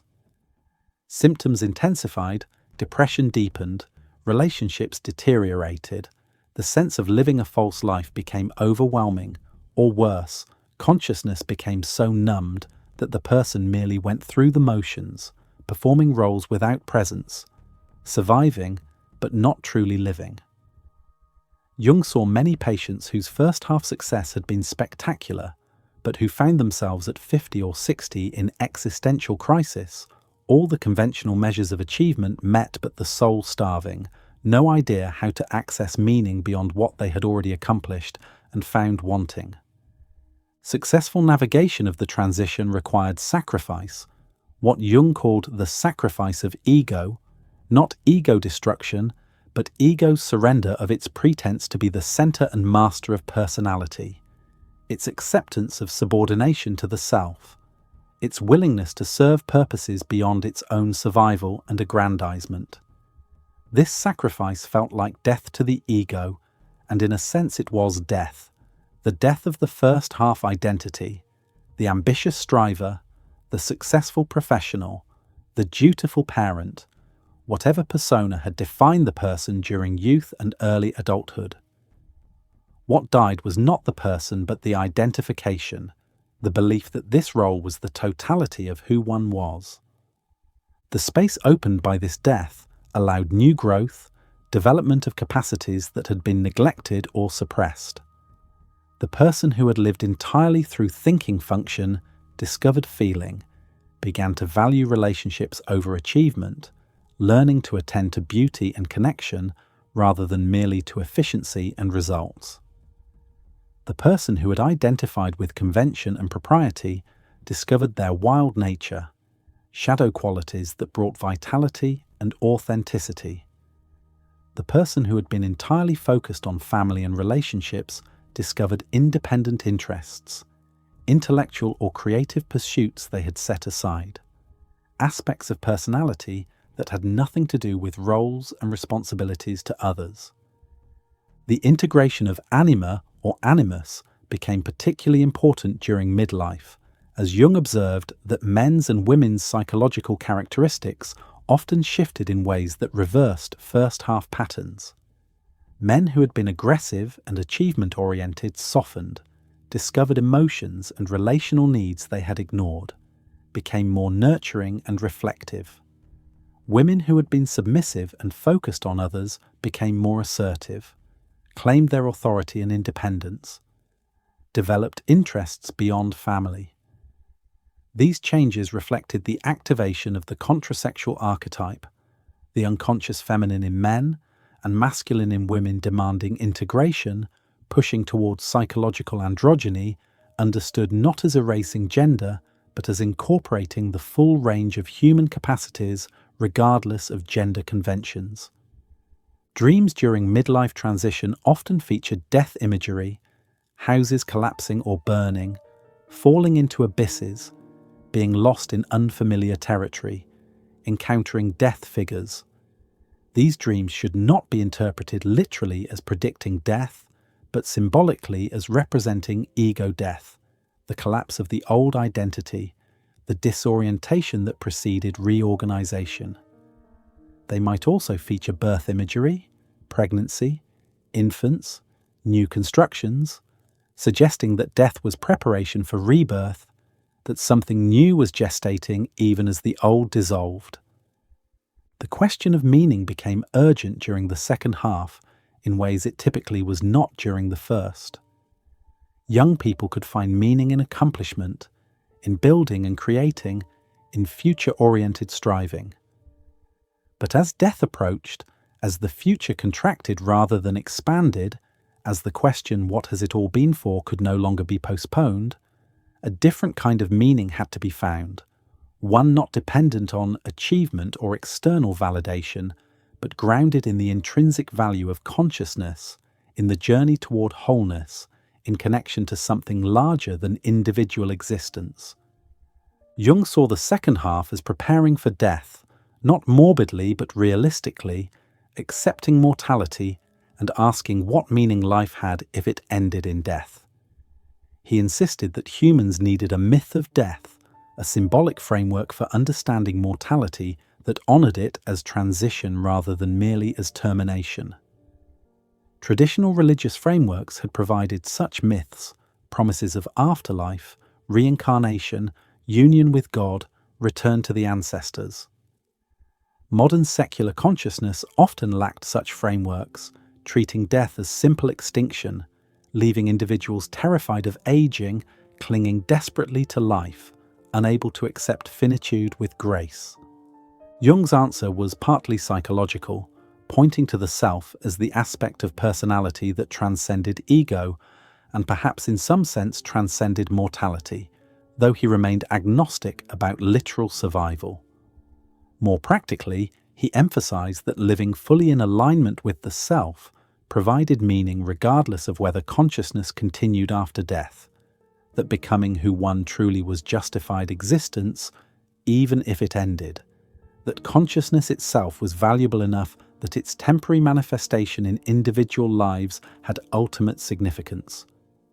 The old man or old woman appeared in dreams and myth as the archetype of wisdom, the one who had completed the journey, integrated the opposites, achieved wholeness, and could now serve as guide for others. Jung suggested that this was the proper role for elders in the second half, not to compete with youth in the arenas of physical prowess or worldly success, but to embody wisdom, to model integration, to serve as counselors and teachers for those earlier in the journey.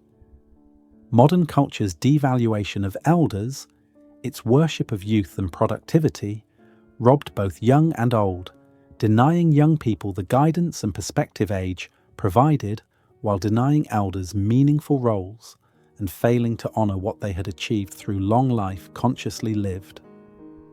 Jung himself lived the second half he described, deepening his work after midlife, producing his most mature writings in his 60s and 70s, continuing to practice and teach into old age, exploring new territories like synchronicity and alchemy in his final decades, facing death consciously and preparing his affairs with a sense of completion.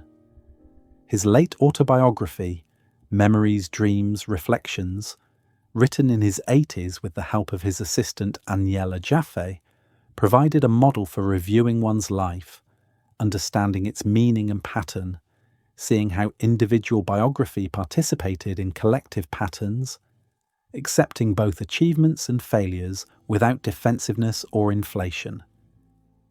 The second half's culmination, in Jung's view, was not death, but the realization of the self, the conscious experience of wholeness that could occur before death, that gave death meaning as completion of a journey rather than mere cessation. To die having achieved this realization was to die well, in alignment with the totality one had become, at peace with the life one had lived because one had lived it authentically, from the center rather than merely from ego or social expectation. This was the goal toward which individuation aimed, and midlife marked the transition from the preparatory first half, necessary but incomplete, to the culminating second half where the real work of becoming whole could finally be undertaken in earnest.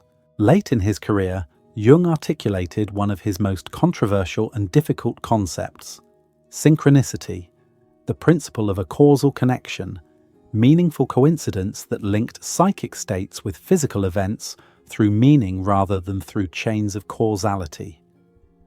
Synchronicity challenged the Western worldview's fundamental assumption that causality exhaustively explained relationships among events, suggesting instead that another ordering principle operated alongside causality, organizing reality through correspondence and meaning rather than through mechanical causes and effects. The concept grew from Jung's lifelong observations of uncanny coincidences, meaningful correspondences between inner states and outer events that seem to defy explanation by chance, his interest in paranormal phenomena and the I Ching, and his conviction that psyche and matter were not absolutely separate, but two aspects of a deeper unified reality. Jung distinguished synchronicity sharply from causality and from simple chance. Causality explained events through temporal sequences, where earlier states produced later states through physical forces and mechanisms. Chance explained events as random intersections of independent causal chains, without inherent meaning or connection beyond statistical probability. Synchronicity described events that coincided meaningfully without being causally connected, where the simultaneity or close temporal proximity and the meaningful relationship between psychic state and physical event could not be explained either causally or as mere chance given the specificity and improbability of the correspondence. A classic example came from Jung's own practice. He was treating a woman whose rational resistance to therapy had created an impasse, her rigid intellectualism preventing any genuine psychological movement. She recounted a dream in which someone gave her a golden scarab, an expensive piece of jewellery. As she spoke, Jung heard tapping on the window behind him. He opened the window and caught a flying insect, a scarabaeid beetle, the closest European equivalent to the Egyptian scarab, a creature that rarely appeared in that area and that had somehow tapped on the window at precisely the moment the patient described her dream scarab. Jung presented the beetle to his patient, saying, "Here is your scarab." The woman's rational defences collapsed. Something beyond her intellectual control had broken through. The meaningful coincidence shattered her rigid worldview sufficiently that genuine therapy could finally begin. Jung proposed that synchronistic events tended to occur when an archetype was strongly activated, particularly during profound psychological transitions, numinous experiences, or moments of intense emotion.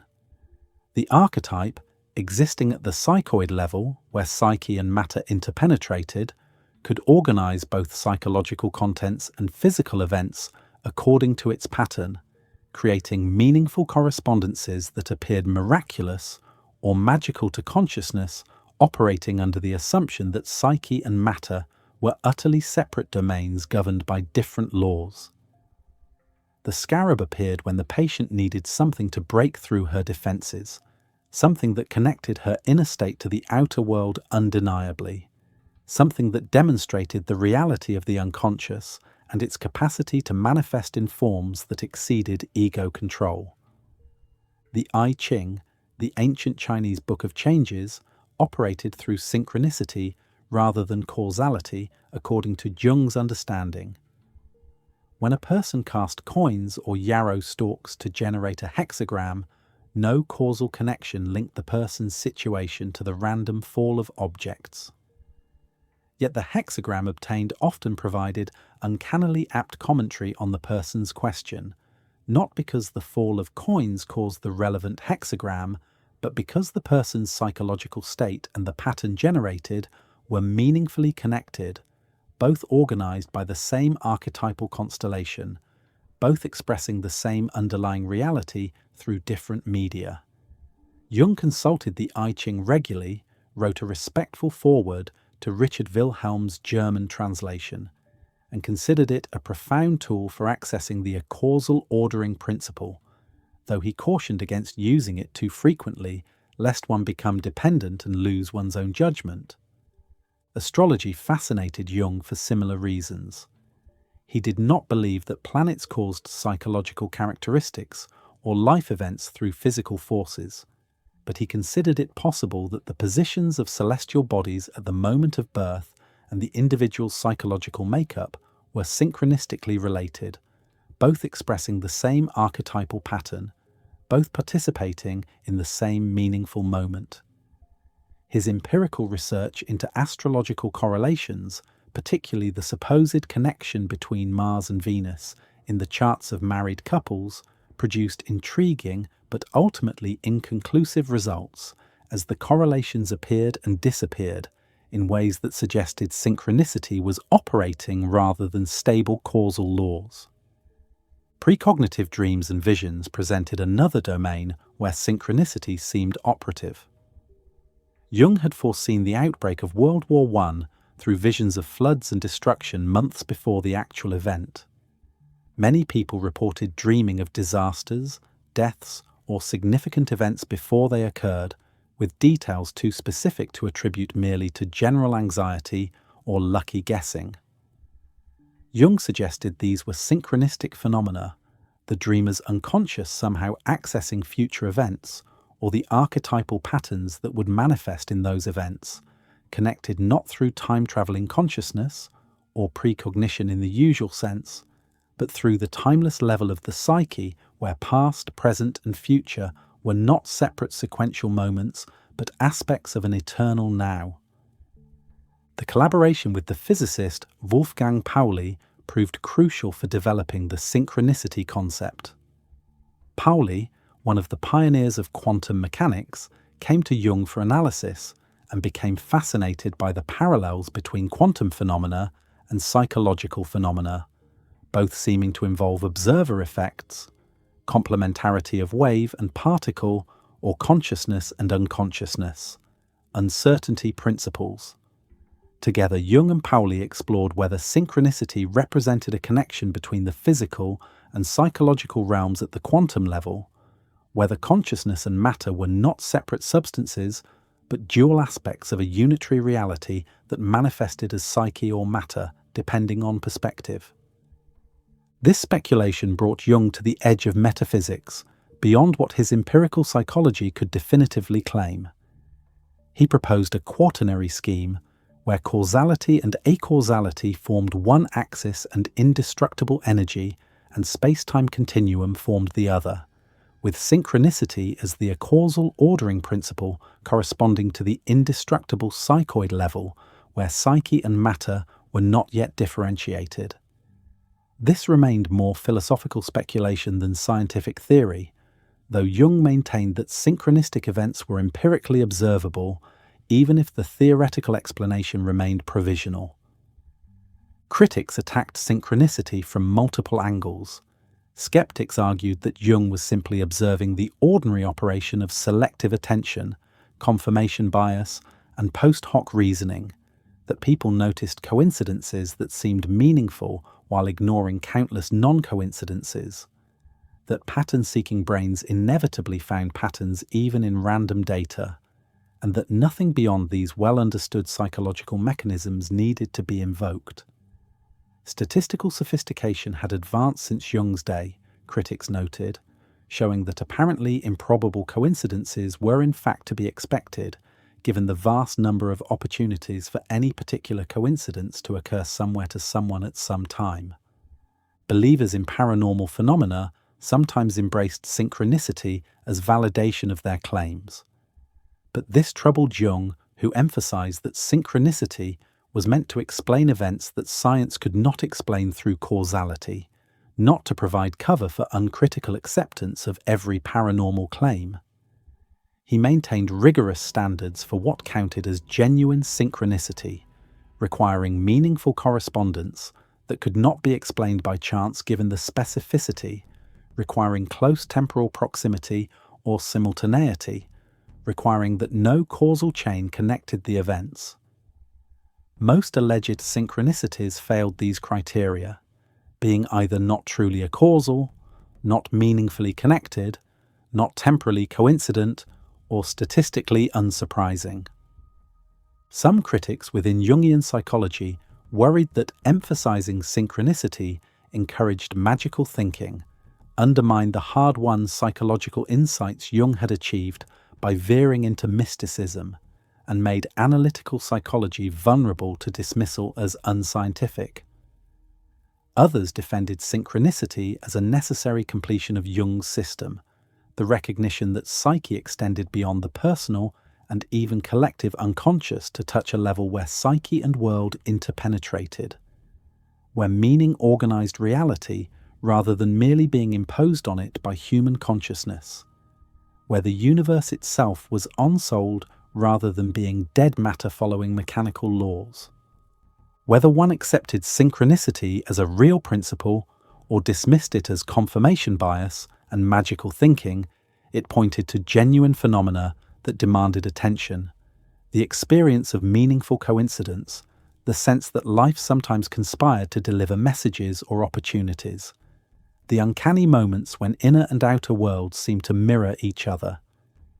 Even if the explanation remained elusive, the experience was real and psychologically significant, often occurring at crucial transitions, carrying numinous weight, feeling like guidance or confirmation from sources beyond ego's control. Jung's articulation of synchronicity, whatever its scientific status, honoured these experiences, took them seriously as data, and suggested that a complete psychology must account for meaning and purpose, rather than treating the universe as mere mechanism and humans as isolated subjects in a meaningless void. The concept also reflected Jung's late career synthesis, his attempt to show how all his major concepts interconnected, how archetypes organized not only psychological contents but potentially physical events, how the self was not merely an internal phenomenon but connected individual consciousness to the cosmos, how individuation involved not only integrating personal and collective unconscious contents, but also recognizing one's participation in a meaningful universe that responded to and mirrored inner states. Synchronicity was Jung's answer to modern meaninglessness, his psychological formulation of what religious traditions had expressed as providence, karma, divine intervention, the way, suggesting that humans were not accidents in an indifferent universe, but participants in a cosmos that was itself psychoid, ensouled, organized by meaning as well as by causality. Jung's approach to religion stood as one of his most original and controversial contributions, treating religious phenomena not as illusions to be explained away through reduction to infantile wishes or social conditioning, but as genuine psychological facts, manifestations of archetypal realities that demanded serious attention regardless of their metaphysical truth or falsity. He insisted on the distinction between psychology and metaphysics, between the God image as it appeared to and functioned for the psyche and God as such, whose existence or nature lay beyond psychological investigation. This distinction allowed him to honor the psychological reality and significance of religious experience while bracketing questions that belonged to theology or philosophy rather than to empirical psychology.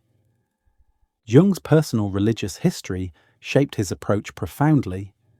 His childhood vision of God defecating on Basel Cathedral, his father's hollow faith and spiritual death, his mother's connection to the numinous through spiritualism and second sight, his rejection of conventional Christianity, all combined to convince him that official religion often obscured rather than facilitated genuine religious experience.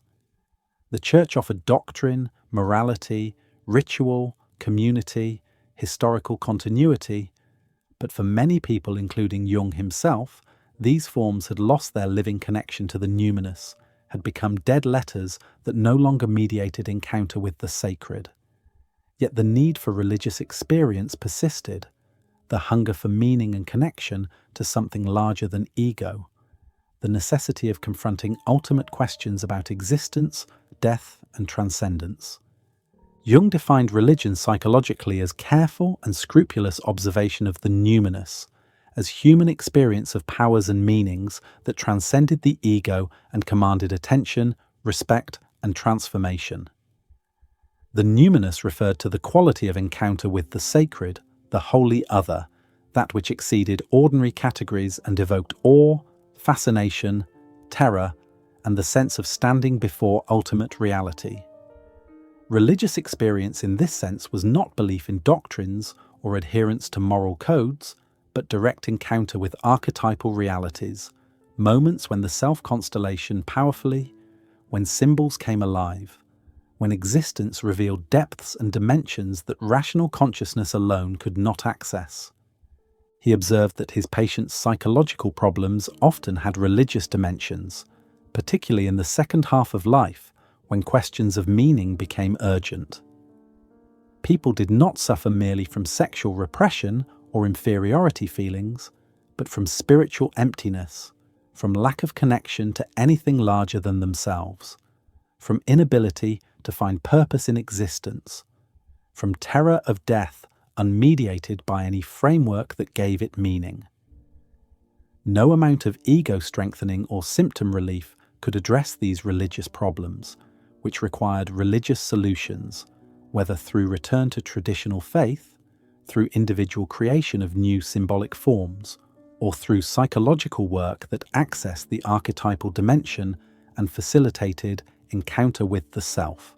Jung's famous statement that among all his patients over 35, everyone fell ill because they had lost what living religions had given their followers, and none were really healed who did not regain their religious outlook, reflected this conviction. He did not mean they needed to return to church or accept orthodox beliefs, but that they needed to find connection to the numinous, to establish relationship with the self, to access the symbolic and archetypal dimensions that gave individual existence ultimate significance.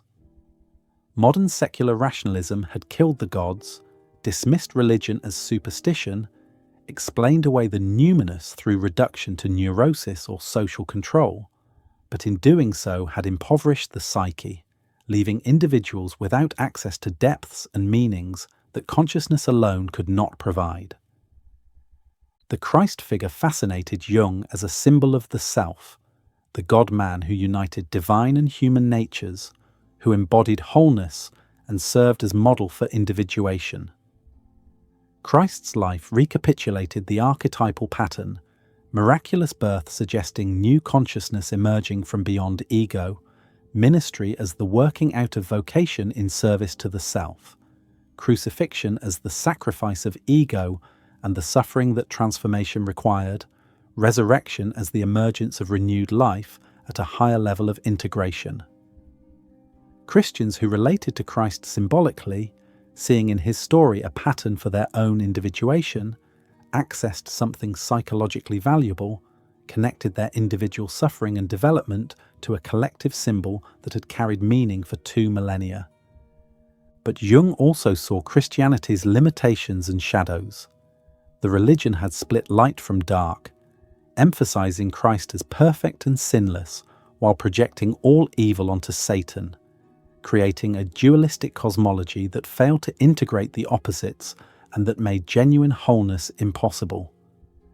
The Christian God image was incomplete, lacking the feminine except in the subordinate and problematic figure of Mary, lacking acknowledgement of the divine darkness, insisting on moral perfection that could only produce hypocrisy and repression. The doctrine of the privatio boni, evil as mere absence of good rather than a reality in its own right, struck Jung as psychologically false, denying what clinical experience confirmed, that evil was real, that shadow was substantial rather than merely lack of light, that wholeness required integrating darkness rather than splitting it off and condemning it. The Trinity, 3 persons in one God, suggested to Jung an incomplete quaternity, missing the 4th element that would complete the mandala and create true wholeness. He speculated that the 4th element was the feminine, partially restored through the dogma of Mary's Assumption declared in 1950, or the 4th element was the devil, the shadow of God that Christianity had externalized and demonized rather than integrating. A complete symbol of the self would be quaternity rather than trinity, would include masculine and feminine, light and dark, good and evil, spirit and matter, all held together in tension and dynamic balance rather than split into irreconcilable opposites. Eastern religions fascinated Jung because they seemed to possess more sophisticated maps of consciousness, more developed technologies for accessing transpersonal states, more comfort with paradox and the coincidence of opposites. His studies of Hinduism, Buddhism, and Taoism, his translations and commentaries on texts like the I Ching and The Secret of the Golden Flower, his travels to India, all reflected his recognition that the East had developed what the West lacked: systematic methods for transcending ego, maps of meditation states, philosophies that recognize the self as prior to and larger than individual consciousness. Yet he also warned against Western adoption of Eastern practices without understanding the differences in psychological development and cultural context. The East had historically privileged the unconscious over consciousness, dissolution over differentiation, had never developed the strong ego consciousness that characterized Western individuality. Eastern practices of ego dissolution were appropriate for people who had perhaps never adequately differentiated ego from the collective, but they were dangerous for Westerners whose hard-won ego development would be undermined rather than transcended through premature attempts at non-dual consciousness or egoless states. Jung proposed that Westerners needed their own path, one that honoured both the ego development that was the West's distinctive achievement and the connection to the transpersonal that was the East's wisdom. Individuation was this Western path, requiring first the development of ego, then its relativization through encounter with the self, not dissolution, but right relationship, not merger, but dialogue. The individuated Westerner would have both strong ego capacity and conscious connection to the self, would live in the world while also accessing transcendent dimensions, would be neither lost in collective identification nor dissolved in oceanic unity, but consciously holding the tension between individual and universal, temporal and eternal, human and divine. Gnosticism attracted Jung as an alternative Christian current that had been suppressed by Orthodox Christianity, but that preserved elements missing from the official doctrine. The Gnostic emphasis on inner knowledge over external authority, the divine spark within each person, the recognition that the Creator God of the Old Testament might be a demiurge rather than the ultimate divine reality, the feminine principle in the form of Sophia or wisdom, all resonated with Jung's psychological insights. He saw Gnosticism as proto-depth psychology, an early attempt to map the psyche and its relationship to the divine that had been lost when Christianity ossified into dogmatic orthodoxy. The Mass held particular fascination as a ritual enactment of transformation, the transubstantiation of bread and wine into body and blood representing the transformation of consciousness, the consumption of the God representing the integration of the self, the entire ceremony as collective active imagination working on both individual and communal psyche. Even for those who could not accept the metaphysical claims, the Mass functioned psychologically, provided a container for numinous experience, enacted the death and rebirth pattern, offered participation in the archetypal rather than merely individual dimension. Jung's approach to religion angered both believers and atheists, the former feeling he reduced divine revelation to psychological projection, the latter feeling he legitimated superstition by treating it seriously rather than dismissing it. He insisted he was doing neither, merely describing what he observed, that the God image existed as psychological fact, regardless of whether God existed metaphysically, that religious symbols functioned powerfully in the psyche regardless of their truth status, that dismissing this domain left psychology unable to address the deepest human needs and experiences. He claimed no knowledge of ultimate metaphysical realities, but insisted that the psychological reality of the divine, the numinous, the sacred, was empirically observable and theoretically necessary for understanding the psyche's full range and depth. His late work increasingly focused on religious themes. Answer to Job wrestling with the problem of evil in the biblical God image. Aeon exploring the transformation of the God image over 2,000 years of Christian history, attempts to synthesize psychology and religion, to show how psychological insights could renew religious understanding, to demonstrate that religious symbols were not mere primitive superstitions, but sophisticated expressions of archetypal realities that modernity needed rather than had outgrown.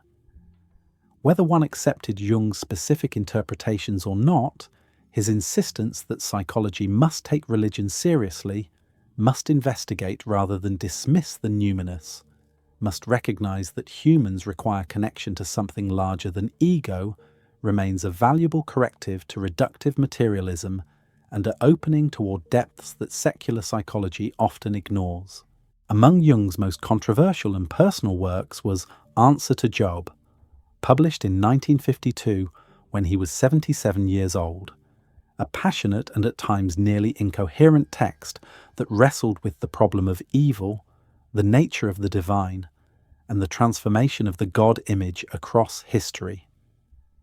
The book took the biblical book of Job as its starting point, examining the story of the righteous man who suffered catastrophic losses through God's testing or permission, who demanded explanation from God, and who received not explanation but an overwhelming display of divine power that silenced his questions without satisfying them.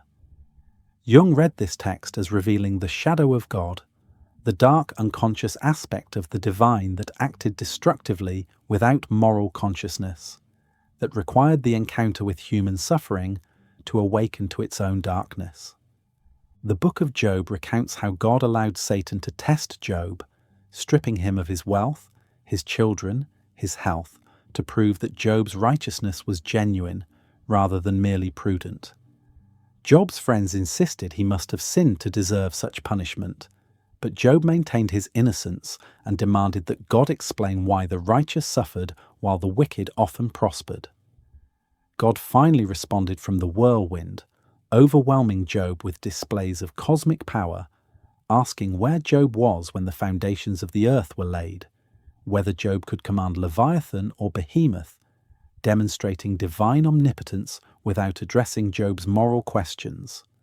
Job submitted, acknowledging he had spoken of things beyond his understanding, and God restored his fortunes, giving him new children and doubled wealth.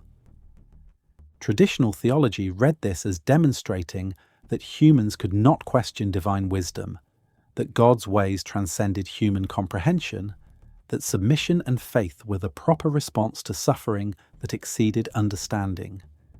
Jung read it very differently, seeing Job as morally superior to God, more conscious, more ethically developed, demanding justice while God merely displayed power. Yahweh in the book of Job was unconscious, driven by affects he did not understand, manipulated by Satan into tormenting his most faithful servant, guilty of cruelty that could not be justified by appeals to mysterious divine purposes. Job's suffering forced consciousness upon God, revealed to God his own shadow, initiated a transformation in the divine that would culminate in the incarnation. This reading treated the Bible as psychological document, as the record of the evolution of the God image in the human psyche, as the projection of archetypal processes that could be read and interpreted psychologically. Jung did not claim to know whether God existed metaphysically or whether the biblical account was historically accurate. These questions lay beyond psychology's reach, but he insisted that the God image existed psychologically and evolved historically, that the transformation Jung traced was empirically observable in the texts and symbols that cultures produced, and that understanding this transformation illuminated psychological processes in individuals. The God image before Job was split, containing goodness and justice, but also arbitrary power and destructiveness, creative and destructive, nurturing and annihilating, without moral consciousness or consistency. Yahweh in the older biblical texts displayed jealousy, rage, favoritism, commanded genocides, destroyed cities, drowned the world, manifested the numinous in both its fascinating and terrifying aspects without the ethical refinement that would come later. This God image reflected the self in its raw archetypal form, overwhelming power that exceeded ego comprehension, that demanded worship and obedience, that could not be contained within moral categories. Job's protest represented human consciousness confronting divine unconsciousness, the ego demanding that the self be moral as well as powerful, insisting that justice mattered, that suffering required justification, that power without righteousness was tyranny. This confrontation, Jung argued, forced development in the God image, made Yahweh conscious of his shadow, initiated the process that would lead to God experiencing human suffering directly through the incarnation. Christ was God's answer to Job, the divine becoming human to understand from within what it meant to suffer, to be vulnerable, to face injustice and death, to thereby achieve the moral consciousness that Yahweh had lacked. The incarnation represented the most profound symbol of the self, God and human united in one person, divinity. Experiencing humanity, consciousness, and unconsciousness integrated, the opposites held together. Christ's perfect sinlessness and complete identification with good created its shadow twin, the Antichrist who would embody all the darkness that Christ excluded.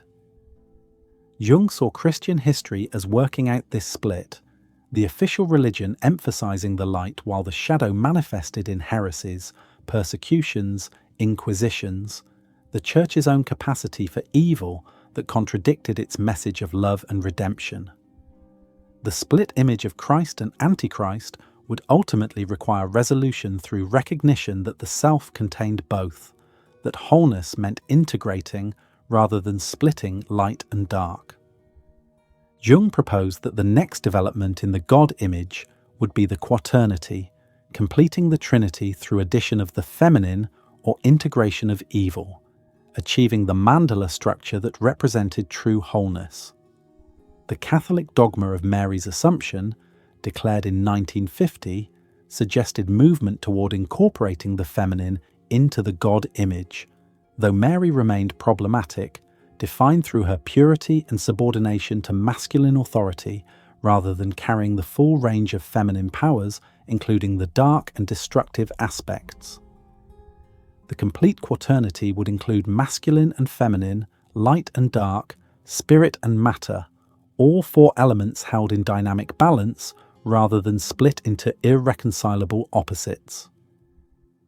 Answer to Job outraged many readers, believers offended by Jung's treatment of God as unconscious and immoral, psychologists embarrassed by what seemed like theological speculation rather than scientific psychology, those who expected Jung's usual scholarly restraint, shocked by the emotional intensity and sometimes intemperate language.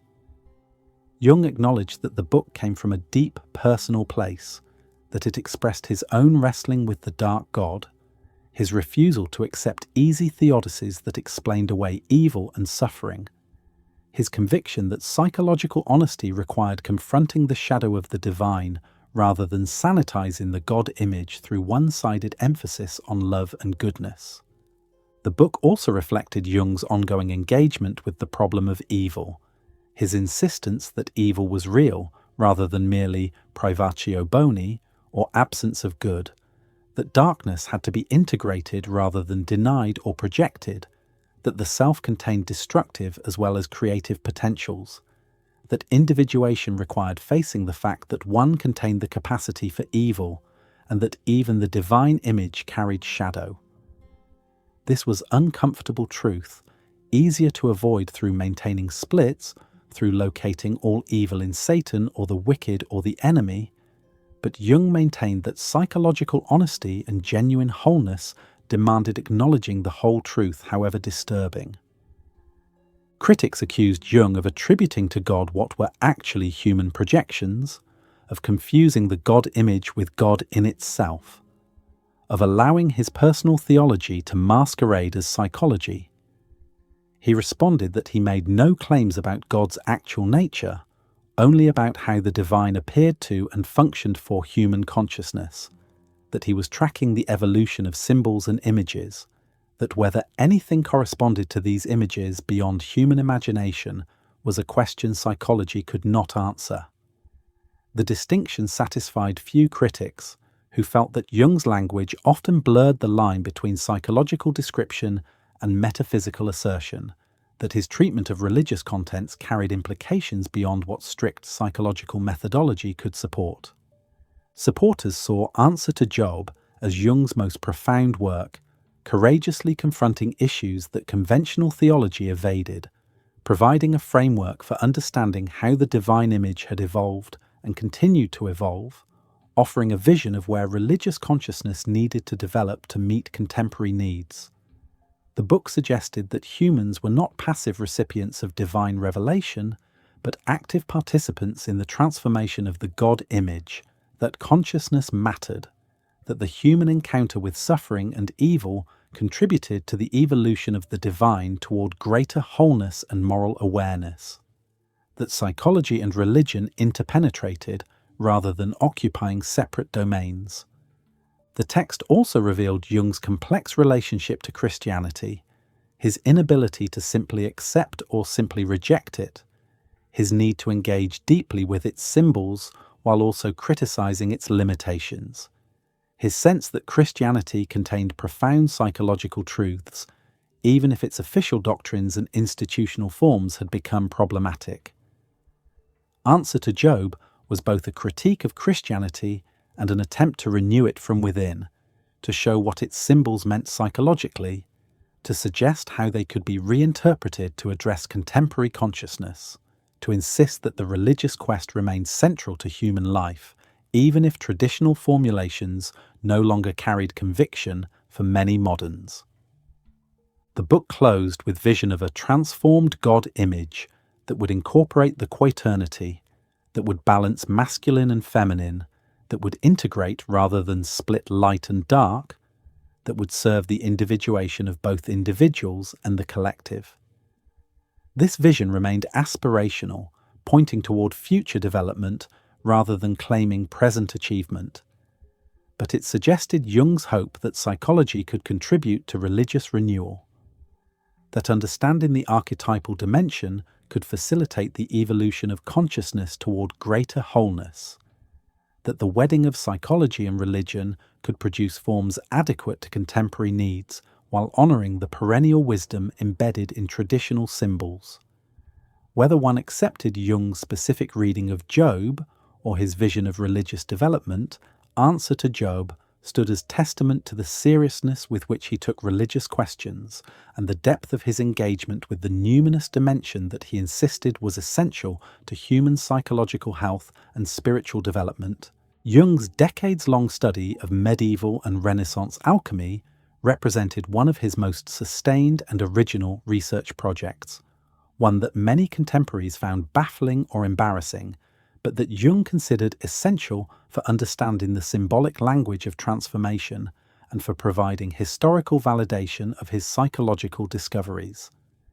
He came to alchemy relatively late, first encountering significant alchemical texts in the 1929, when Richard Wilhelm sent him a Taoist alchemical work, The Secret of the Golden Flower, and then plunging into intensive study of Western alchemy in the 1930s through 1950s, amassing a library of rare manuscripts and publishing major works, including Psychology and Alchemy, Alchemical Studies, and Mysterium Coniunctionis.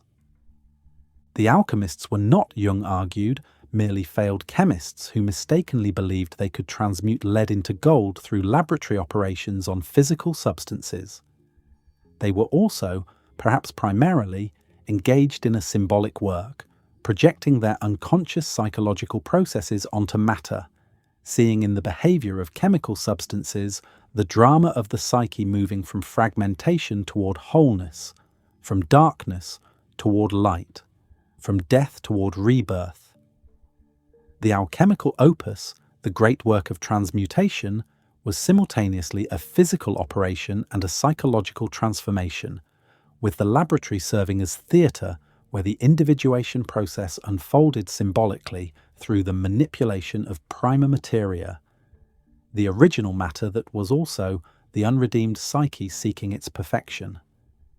The parallel between alchemical symbols and his patient's dreams and active imaginations struck Jung as too extensive and specific to be coincidental.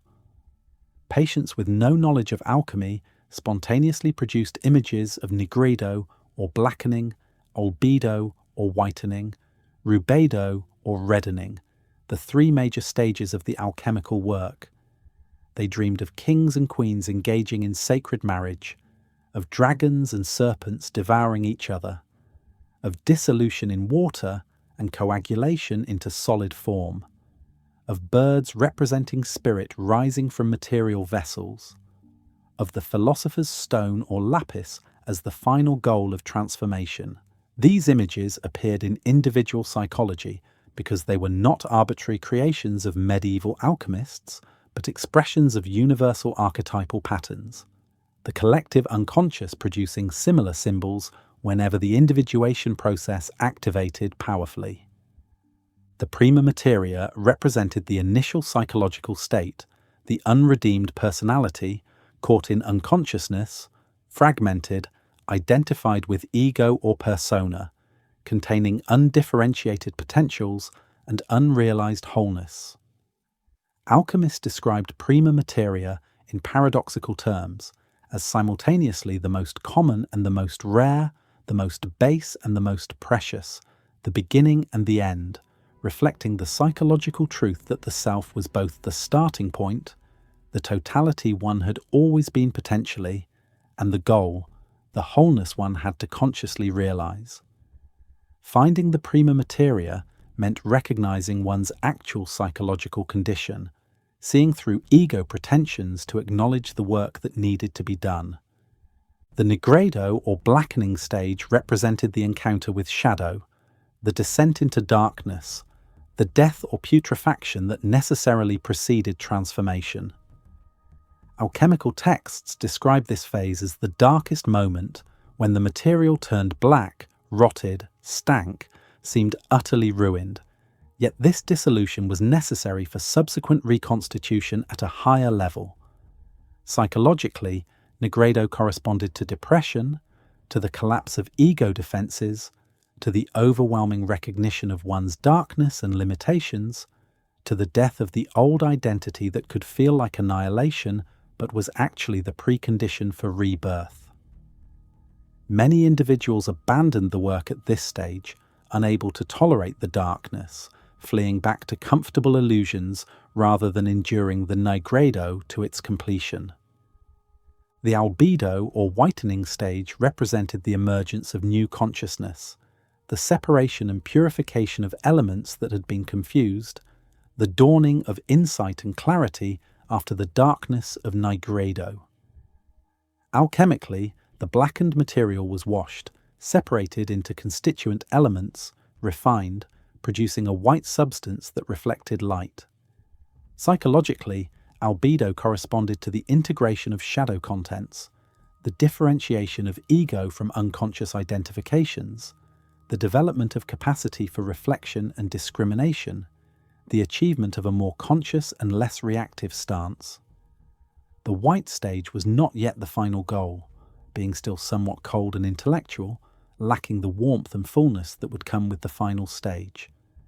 The rubedo or reddening stage represented the integration of passion, embodiment, the full realization of the self in conscious life, the philosopher's stone or gold that was the goal of the entire opus.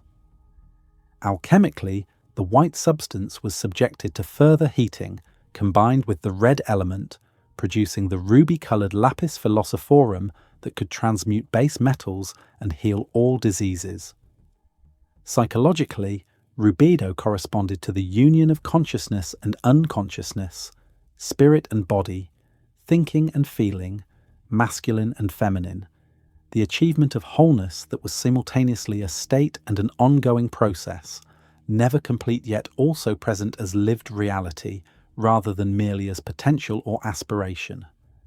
The coniunctio or sacred marriage represented the central symbol of alchemical transformation and of individuation, the union of opposites producing the divine child or hermaphrodite or philosopher's stone.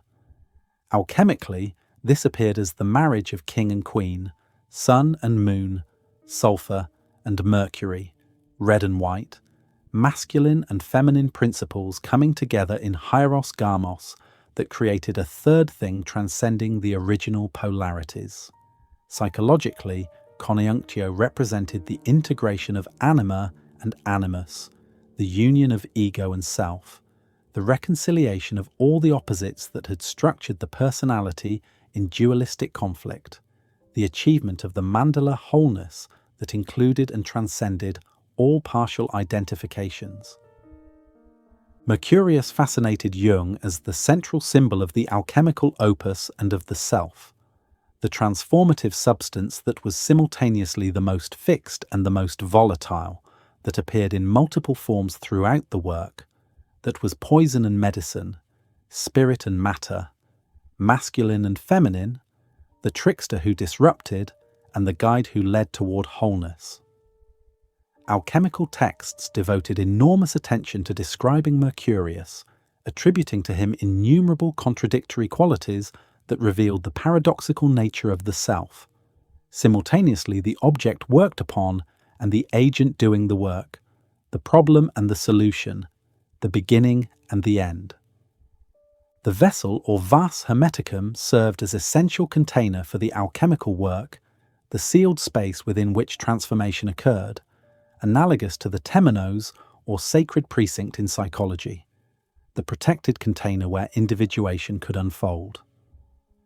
Without adequate vessel, the work dissipated or exploded, the transformative contents escaped or destroyed the container, suggesting psychologically that certain minimal conditions of safety, stability, and containment were necessary for deep work, that the ego needed sufficient strength to serve as vessel for the archetypal energies that the work activated.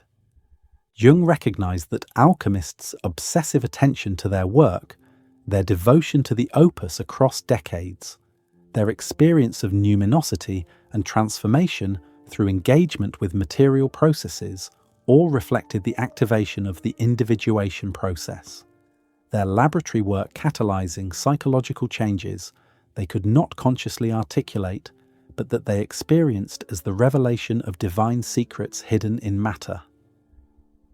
The gold they sought was not only physical wealth, but the aurum philosophicum, the philosophical or symbolic gold representing the realized self, the perfected personality, conscious wholeness achieved through the patient work of transformation.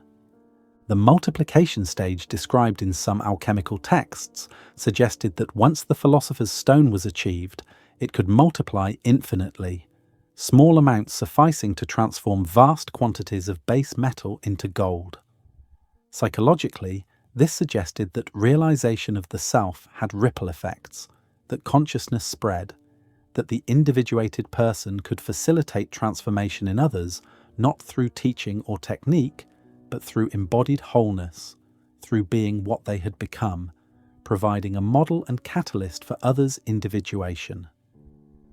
Jung's alchemical work provided historical grounding for his psychology, demonstrated that the individuation process he was describing was not modern invention, but had been engaged throughout history under different names and symbols, that the collective unconscious had been producing similar patterns of transformation across centuries and cultures, that his discoveries were rediscoveries of perennial wisdom that had been forgotten or dismissed when modern rationalism rejected symbolic thinking. Alchemy served as the bridge between ancient mystery traditions and contemporary depth psychology, showing continuity even as forms evolved. The work also provided Jung with an inexhaustible symbolic vocabulary, hundreds of images and motifs that amplified his patients' dreams and visions, connecting individual experience to the great chain of symbolic transformation that had occupied human spiritual seekers for millennia. When a patient produced alchemical imagery spontaneously, Jung could show them the historical parallels, could situate their experience within a tradition, could use alchemical texts to interpret and guide the individuation process, drawing on the collective wisdom encoded in these obscure and difficult manuscripts. Critics questioned whether Jung was reading his own psychology into texts that might not bear the meanings he attributed to them, whether alchemists actually intended the psychological interpretations Jung offered or were simply doing chemistry, however incompetent. Jung responded that the texts themselves revealed psychological content through their language, through the personifications and emotionally charged descriptions, through the obvious fact that physical substances could not possess the qualities alchemists attributed to them, but psychological contents could. Whether alchemists were conscious of the psychological dimension varied.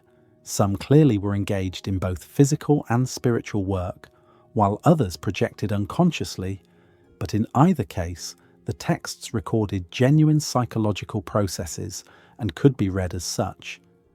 The obscurity and difficulty of alchemical texts, their contradictions and paradoxes, Their resistance to literal reading all suggested to Jung that they were meant to be meditated upon rather than simply decoded, that engaging with them activated similar processes in the reader, that they functioned as active imagination material from the collective, requiring the same symbolic thinking and tolerance for paradox that working with one's own dreams required. Alchemy was not dead history, but living symbolic tradition, still capable of speaking to those who learned its language and approached it with the same seriousness the old adepts brought to their opus. Symbols of Transformation, originally published as Psychology of the Unconscious in 1912 and substantially revised in 1952, represented Jung's first major break with Freudian theory and the first systematic presentation of his concept of the collective unconscious and archetypes. The book analyzed the fantasies and creative productions of a young American woman, Miss Frank Miller, who had recorded a series of elaborate visions, poems, and mythological images that seemed to emerge spontaneously from her unconscious. Jung used her material as a springboard for extensive comparative study, showing how her individual images paralleled myths, religious symbols, and cultural motifs from around the world, demonstrating that the unconscious produced not merely personal contents, but universal patterns. Miss Miller herself never met Jung. Her fantasies had been published by the psychologist Theodore Flournoy in a French journal, and Jung worked entirely from the published material, using it as a text for amplification and interpretation. Her visions included a night sea journey, encounters with divine and demonic figures, scenes of death and rebirth, sacrificial themes, imagery of cosmic creation and destruction, all presented with emotional intensity and symbolic richness that far exceeded what would be expected from a young woman of limited education describing random daydreams. Jung recognized that something was speaking through her, that the collective unconscious was manifesting through her personal psychological crisis, that her fantasies provided a window into the archetypal level of the psyche. The book's central theme was the transformation of libido, Jung's answer to Freud's sexual theory. Where Freud saw libido as sexual energy seeking discharge and satisfaction, Jung saw it as undifferentiated psychic energy capable of assuming many forms, only one of which was sexuality. Libido could be invested in work, relationships, creative projects, spiritual pursuits, physical activities, intellectual endeavors, each representing a transformation of the basic life energy into specific expression. The key psychological task was not simply to discharge libido or to sublimate it into socially acceptable forms, but to transform it, to channel it toward individuation and wholeness, to serve the self rather than merely ego gratification. The regression of libido, which Freud treated as pathological return to earlier developmental stages, Jung understood as potentially creative, a return to the source to gather new energy and possibilities. When libido withdrew from external objects and conscious goals, when the person lost interest in what had previously motivated them, when depression or listlessness set in, this could represent not simply neurotic avoidance, but preparation for transformation, the psyche pulling energy inward to reorganize at a deeper level before investing it in new directions. The nigredo of alchemy, the dark night of the soul in mysticism, the depression of midlife transition, all represented this creative regression that was necessary precursor to emergence of new consciousness. The mother represented the primary symbol of this regressive pull, the longing to return to unconscious fusion, to be released from the burden of individual consciousness, to dissolve back into the oceanic unity of early infancy or the cosmic womb. Myths of heroes being swallowed by sea monsters, descending to the underworld, returning to the maternal depths, all symbolize this regression. The psychological task was not to permanently resist regression through maintaining rigid ego defenses, but to allow temporary regression to descend consciously into the maternal unconscious, to retrieve the treasure or knowledge or renewed energy found there, and then to return, bringing the gifts of the descent back to consciousness and external life.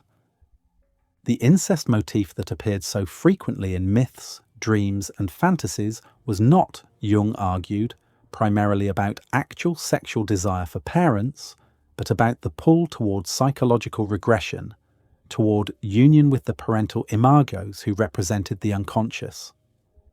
The mother as desired object symbolized the longing for unconsciousness, for rest from the struggles of ego consciousness, for return to the source. The father as object of desire symbolized similar longing for union with spirit, with meaning, with the patriarchal authority that would relieve the individual of the burden of making their own decisions and living by their own values. Actual incestuous desires could occur, Jung did not deny their existence, but their psychological meaning transcended the literal, pointing toward the individual's relationship to consciousness and unconsciousness.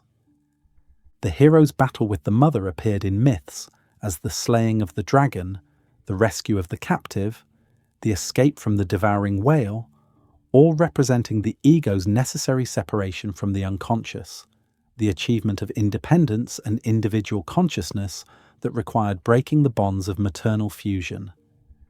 This battle was not simply accomplished once in childhood or adolescence, but had to be repeatedly fought throughout life, as the regressive pull toward unconsciousness continually reasserted itself, as the desire for easy solutions and relief from consciousness tempted the hero back toward dissolution. The rebirth motif that followed successful navigation of regression represented the emergence of new consciousness, the transformation that occurred when the hero returned from the depths bearing the treasure. This was not simply restoration of the status quo, but genuine transformation, the hero changed by the journey, possessing capacities and knowledge not previously available, reorganized around a new center. The symbols of rebirth were numerous: emergence from the belly of the whale, resurrection from death, hatching from the cosmic egg, butterfly emerging from chrysalis, all expressing the universal pattern of death and renewal that characterized psychological transformation. The sacrifice symbolized the necessary death of the old identity, the willingness to let go of what had been, to accept limitation and mortality, to serve purposes larger than ego gratification. Hero myths invariably included sacrifice, the hero giving up something precious, often life itself, to achieve the goal or save the community. Psychologically, sacrifice meant accepting that individuation required suffering, that growth involved loss, that one could not achieve wholeness without surrendering cherished illusions and comfortable identifications, without dying to the old self to make way for the new.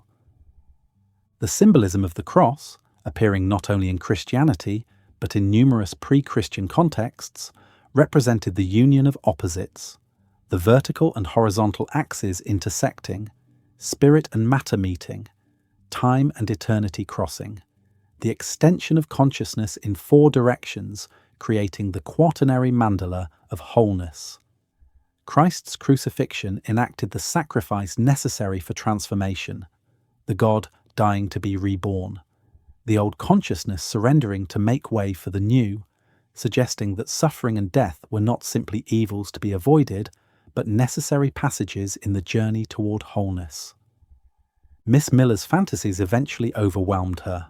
Her symbolic productions intensified to the point where she could no longer maintain her grip on ordinary reality, and she suffered a psychotic break, disappearing into the very unconscious contents she had initially been able to observe and record.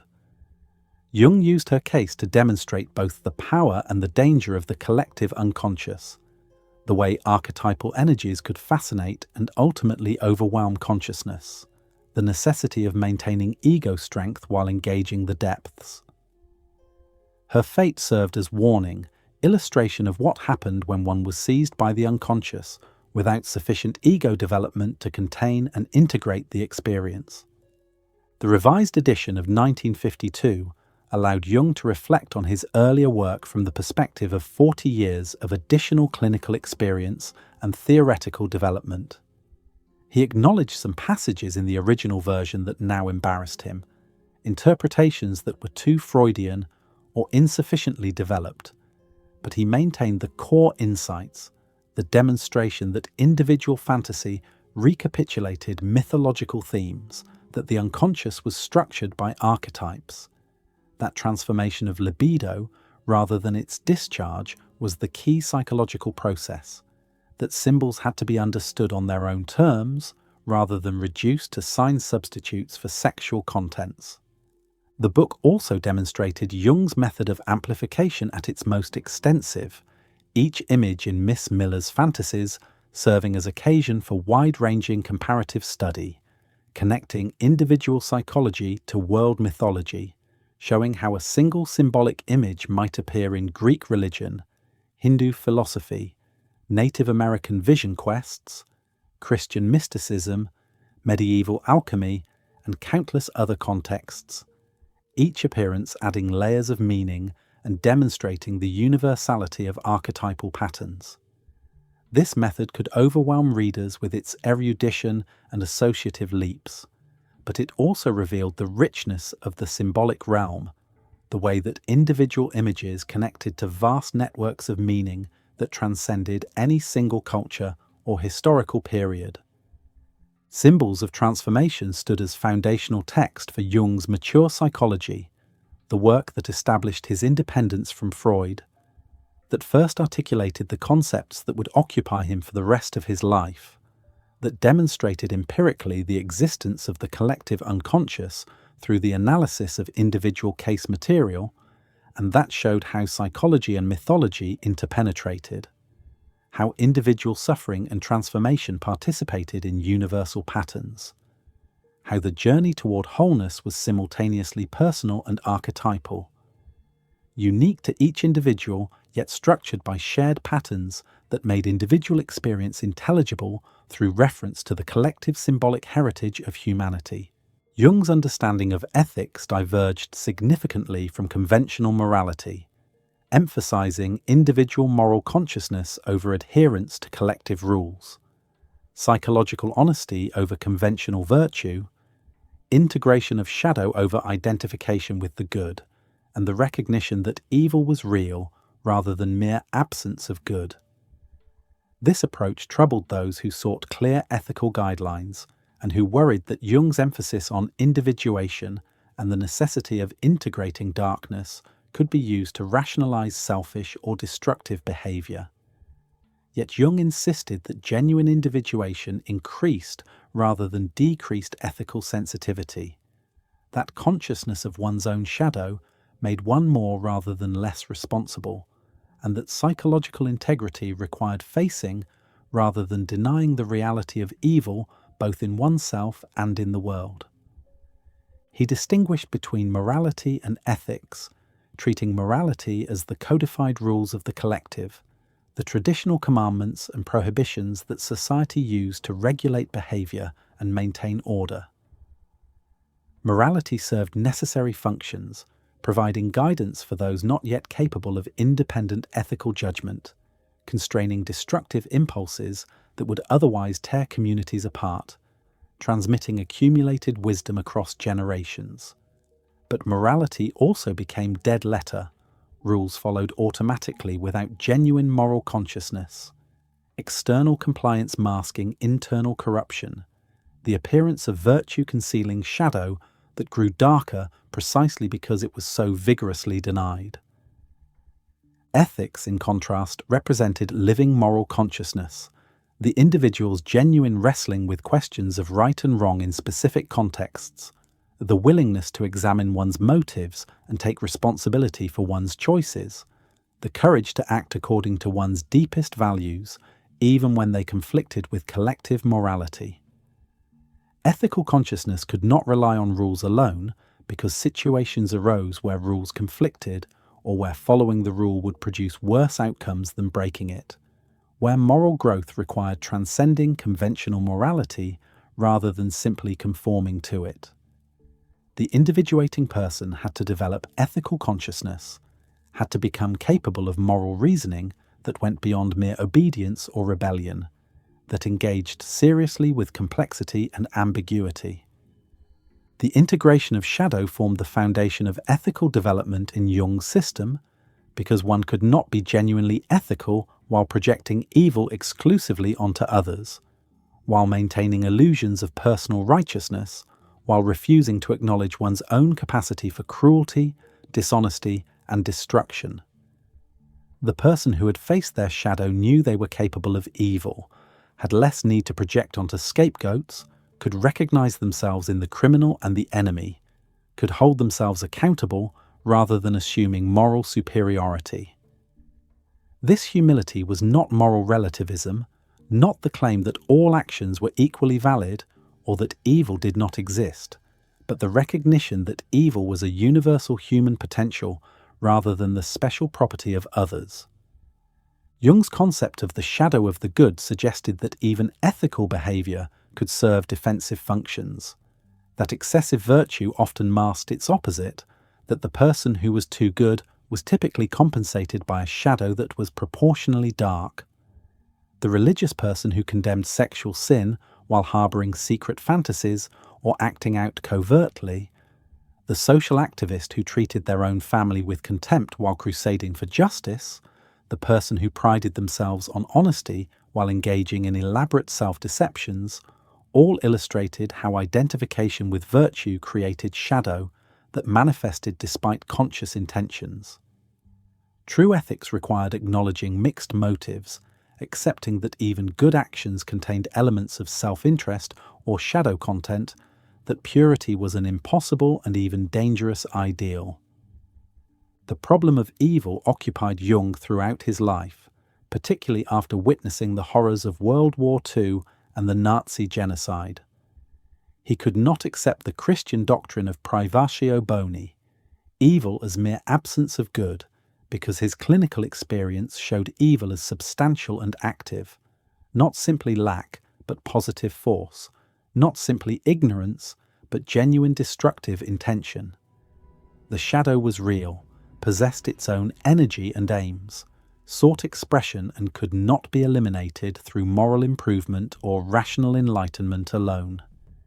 Evil had to be integrated, not in the sense of acting it out, but in the sense of acknowledging its reality, making it conscious, taking responsibility for one's own destructive potentials rather than projecting them outward.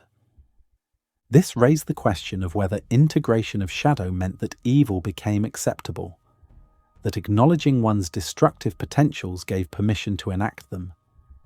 Jung argued the reverse, that unconsciousness of the shadow was more dangerous than consciousness, that people who believed themselves incapable of evil were precisely those most likely to commit atrocities while convinced of their righteousness, that making the shadow conscious increased rather than decreased the capacity for ethical choice.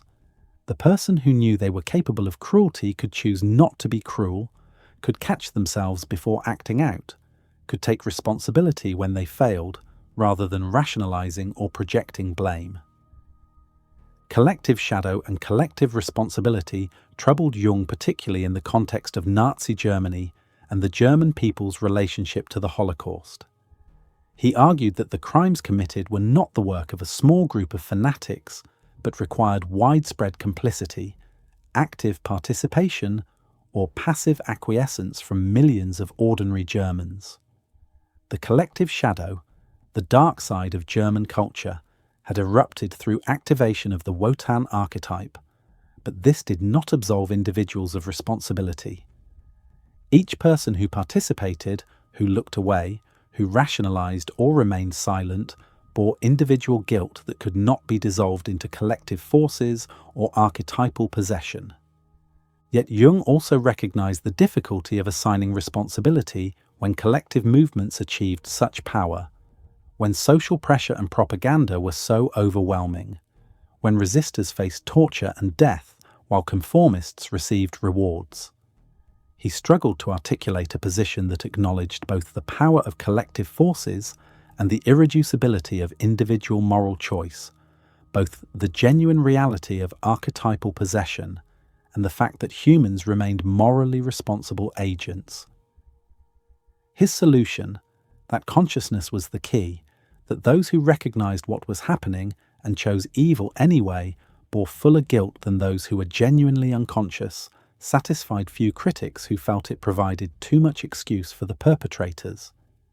His own conduct during the Nazi period complicated his moral authority on these questions. His acceptance of leadership positions in German psychological organizations that expelled Jewish members, his distinction between Jewish and Aryan psychology, his failure to speak out clearly and forcefully against what was happening, all raised questions about whether he had himself succumbed to unconscious forces, whether his ethics of consciousness was adequate when tested by extreme circumstances, whether his emphasis on psychological understanding had blinded him to moral clarity that the situation demanded. The tension between psychological understanding and moral judgment remained unresolved in Jung's work. He could explain how people came to do evil, how shadow projection worked, how archetypal possession occurred, how unconsciousness led to destructive acting out, but explaining was not justifying, understanding was not excusing, and Jung himself sometimes conflated the two. He wanted psychology to be descriptive rather than prescriptive, to understand rather than to judge, yet he also wanted to make moral claims, to insist that consciousness was better than unconsciousness, that integration was preferable to splitting, that individuation had ethical significance. The tension between these impulses was never fully resolved. The question of whether Jung's psychology provided adequate ethical guidance remains contested. His emphasis on individuation could be interpreted as encouraging self-absorption and neglect of social responsibilities. His integration of shadow could be twisted into license for destructive behavior. His relativization of conventional morality could undermine necessary ethical constraints. These dangers were real, and Jung's work has been appropriated by individuals and groups seeking to rationalize selfishness and cruelty under the guise of psychological honesty and authenticity. Yet Jung insisted that genuine individuation increased social responsibility rather than decreasing it, that the individuated person was less likely to participate in mass movements and collective projections, more capable of ethical independence and moral courage, better able to resist propaganda and demagoguery.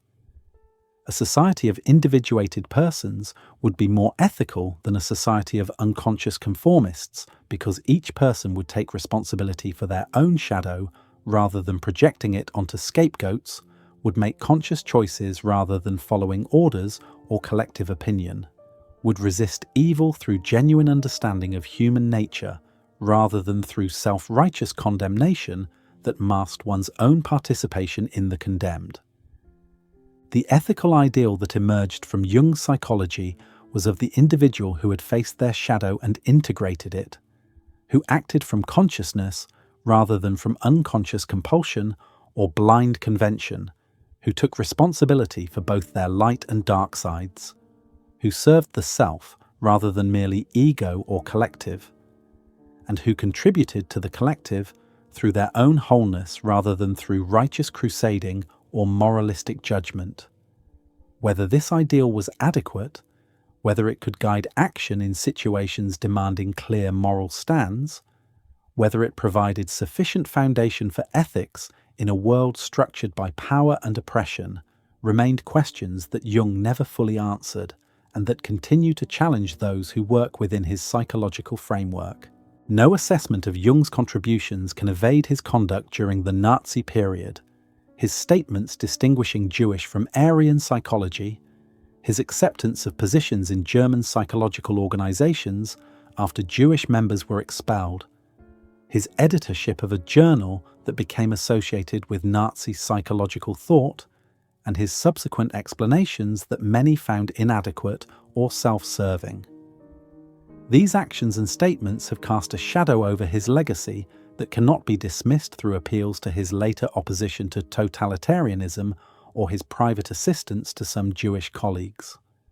The historical record demands honest examination, neither minimizing what occurred nor reducing Jung's entire contribution to these failures.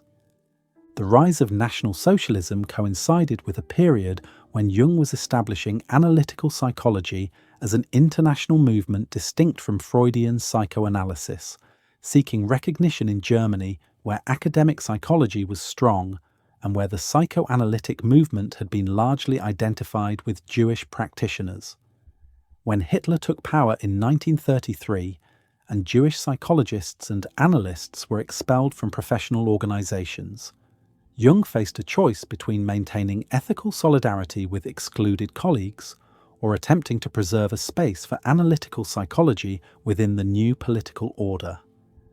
He chose the latter, accepting the presidency of the General Medical Society for Psychotherapy when it reorganized under Nazi control. Jung's stated rationale was that resigning or refusing the position would mean the end of the society and of international psychological cooperation, that by remaining he could protect the organization's international character and prevent it from becoming purely a propaganda organ. He maintained that he worked to keep membership open to Jewish analysts, that he distinguished between the German branch subject to Nazi racial laws and the international organization, which he claimed remained free of such restrictions. Yet the fact remained that he presided over an organization that had expelled Jewish members, that published articles promoting Nazi racial theories, and that provided professional legitimacy to psychological practice under a genocidal regime. More troubling were his own published statements distinguishing between Jewish and Germanic psychology, suggesting that Jews had a different collective unconscious from Aryans, that Freud's psychology reflected Jewish characteristics and preoccupations rather than universal truths, that Germanic psychology was deeper and more connected to the earth and the chthonic archetypes that Christianity had repressed. Even allowing for Jung's genuine interest in cultural and ethnic differences in psychological development, even granting that he believed he was making scientific observations about collective variations rather than endorsing racist ideology, the timing and context of these statements gave them a meaning he claimed not to intend but should have foreseen. He wrote in 1934 that the Aryan unconscious had a higher potential than the Jewish unconscious, that Germanic peoples were still young and full of creative barbarism, while Jews were civilized and old, that differences between Jewish and Aryan psychology were significant enough to require different therapeutic approaches and theoretical frameworks. These statements, appearing in print during the early years of Nazi rule, when Jews were being systematically excluded from professional life and subjected to escalating persecution, provided intellectual cover for racial theories, suggested that psychological science confirmed racial distinctions, and implicitly supported the notion that Jews and Aryans belonged to fundamentally different categories of humanity. Jung defended himself by claiming his statements were purely descriptive and scientific, that he was being misunderstood by those who read racial politics into what he intended as cultural and psychological observations, that his own personal relationships with Jewish colleagues demonstrated his lack of anti-Semitism. He pointed to his continued correspondence with Jewish analysts, his assistance in helping some emigrate, his refusal to endorse the most extreme Nazi racial doctrines. After the war, he expressed regret for his naivete, acknowledged that he had not understood how his statements would be used, admitted he should have been more careful and more outspoken against what was happening. These explanations satisfied some but not others. Critics noted that Jung was not naive, that he was a sophisticated thinker who understood symbolic communication and could hardly have been unaware of the implications of distinguishing Jewish from Aryan psychology during a period of intensifying anti-Semitic persecution. They pointed out that other psychologists and intellectuals had recognized the moral imperative to refuse cooperation with Nazi organizations, to speak out clearly against racial ideology, to accept professional marginalization rather than complicity. They noted that Jung's apologies came only after the war, when Nazi crimes were fully exposed, that during the crucial years of the 1930s, he continued to publish in German journals and maintain organizational positions that lent legitimacy to the regime. Some defenders argued that Jung's conduct was more ambiguous than outright collaboration, that he did resist some Nazi demands, that his continued activity preserved spaces for psychological work that would otherwise have been completely Nazified, that he helped specific individuals while also trying to maintain his institutional positions. They noted that moral judgment of those living under totalitarian pressure was complex, that it was easy to condemn from the safety of later times and different places, that many people made compromises they later regretted. They pointed to Jung's post-war writings on the dangers of collective possession, on the necessity of individual moral consciousness, on the German people's need to confront their collective shadow, as evidence that he learned from the experience and tried to prevent similar catastrophes. The question of whether Jung was personally anti-Semitic in the sense of harbouring hatred or prejudice against Jews as individuals remains disputed. His correspondence shows warm relationships with Jewish colleagues, including Freud before their break, Sabine Spielrein, Erich Neumann, and others. His theoretical framework did not inherently require anti-Semitism. His concepts of the collective unconscious and archetypes applied to all humans regardless of ethnicity or religion. Yet his statements about Jewish psychology reflected stereotypes common in European culture. His emphasis on Jews as old and civilized versus Aryans as young and barbaric repeated troubling tropes, and his failure to recognize how these characterizations would function in the Nazi context revealed at minimum a profound insensitivity, and at worst a participation in the anti-Semitic climate of his time and place. The broader question is what Jung's conduct during this period reveals about his psychology's ethical adequacy. If his emphasis on understanding archetypal possession and collective forces could be used to minimize individual responsibility for participation in evil, if his distinction between ethics and morality could be twisted to justify violations of basic human decency in service of psychological truth-seeking, if his own integration of shadow was insufficient to prevent his lending support to a genocidal regime, then serious questions arise about whether his psychology provides adequate moral guidance. These are not merely historical questions, but living concerns for those who work within the Jungian framework today. Some post-Jungian thinkers have worked to address these inadequacies, to strengthen the ethical dimensions of analytical psychology, to make clear that individuation must include moral development and social responsibility, to demonstrate that psychological understanding does not excuse moral failure. Others have argued that Jung's personal failings do not invalidate his psychological insights, that his concepts can be separated from his conduct, that his contributions to understanding the unconscious, symbols, and individuation remain valuable, even though his ethical applications of those insights were sometimes problematic. The Nazi period also demonstrated the dangers Jung warned about, the ease with which an entire nation could be possessed by archetypal forces, could project collective shadow onto scapegoats, could commit atrocities while convinced of righteousness, could lose individual moral consciousness in the fervour of mass movement.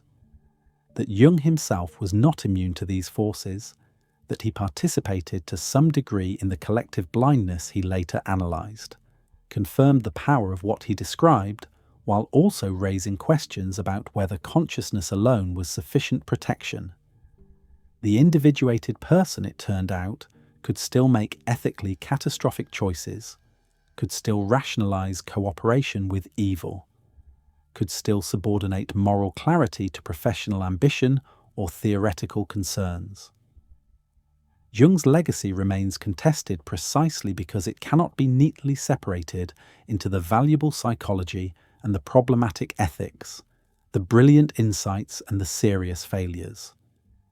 His work and his conduct are entangled, each illuminating and calling into question the other.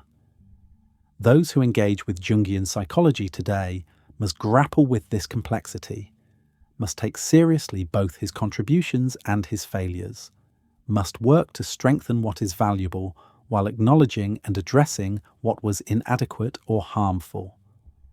The task is neither to cancel Jung, dismissing everything he contributed because of his ethical failures, nor to excuse those failures through appeals to his psychological insights, but to engage honestly with the full record, to learn from both the wisdom and the warning his life and work provide. Jung's influence extended far beyond the circles of professional analysts who identified explicitly as Jungian, permeating 20th century culture in ways that made his concepts part of common vocabulary even among those who had never read his work. The terms introvert and extravert entered everyday language. The notion that dreams had symbolic meaning became widely accepted. The idea that humans shared a collective heritage of myths and symbols influenced fields from literature to anthropology to religious studies, and the concept of midlife crisis acknowledged a transition Jung had mapped decades before it became cultural cliché.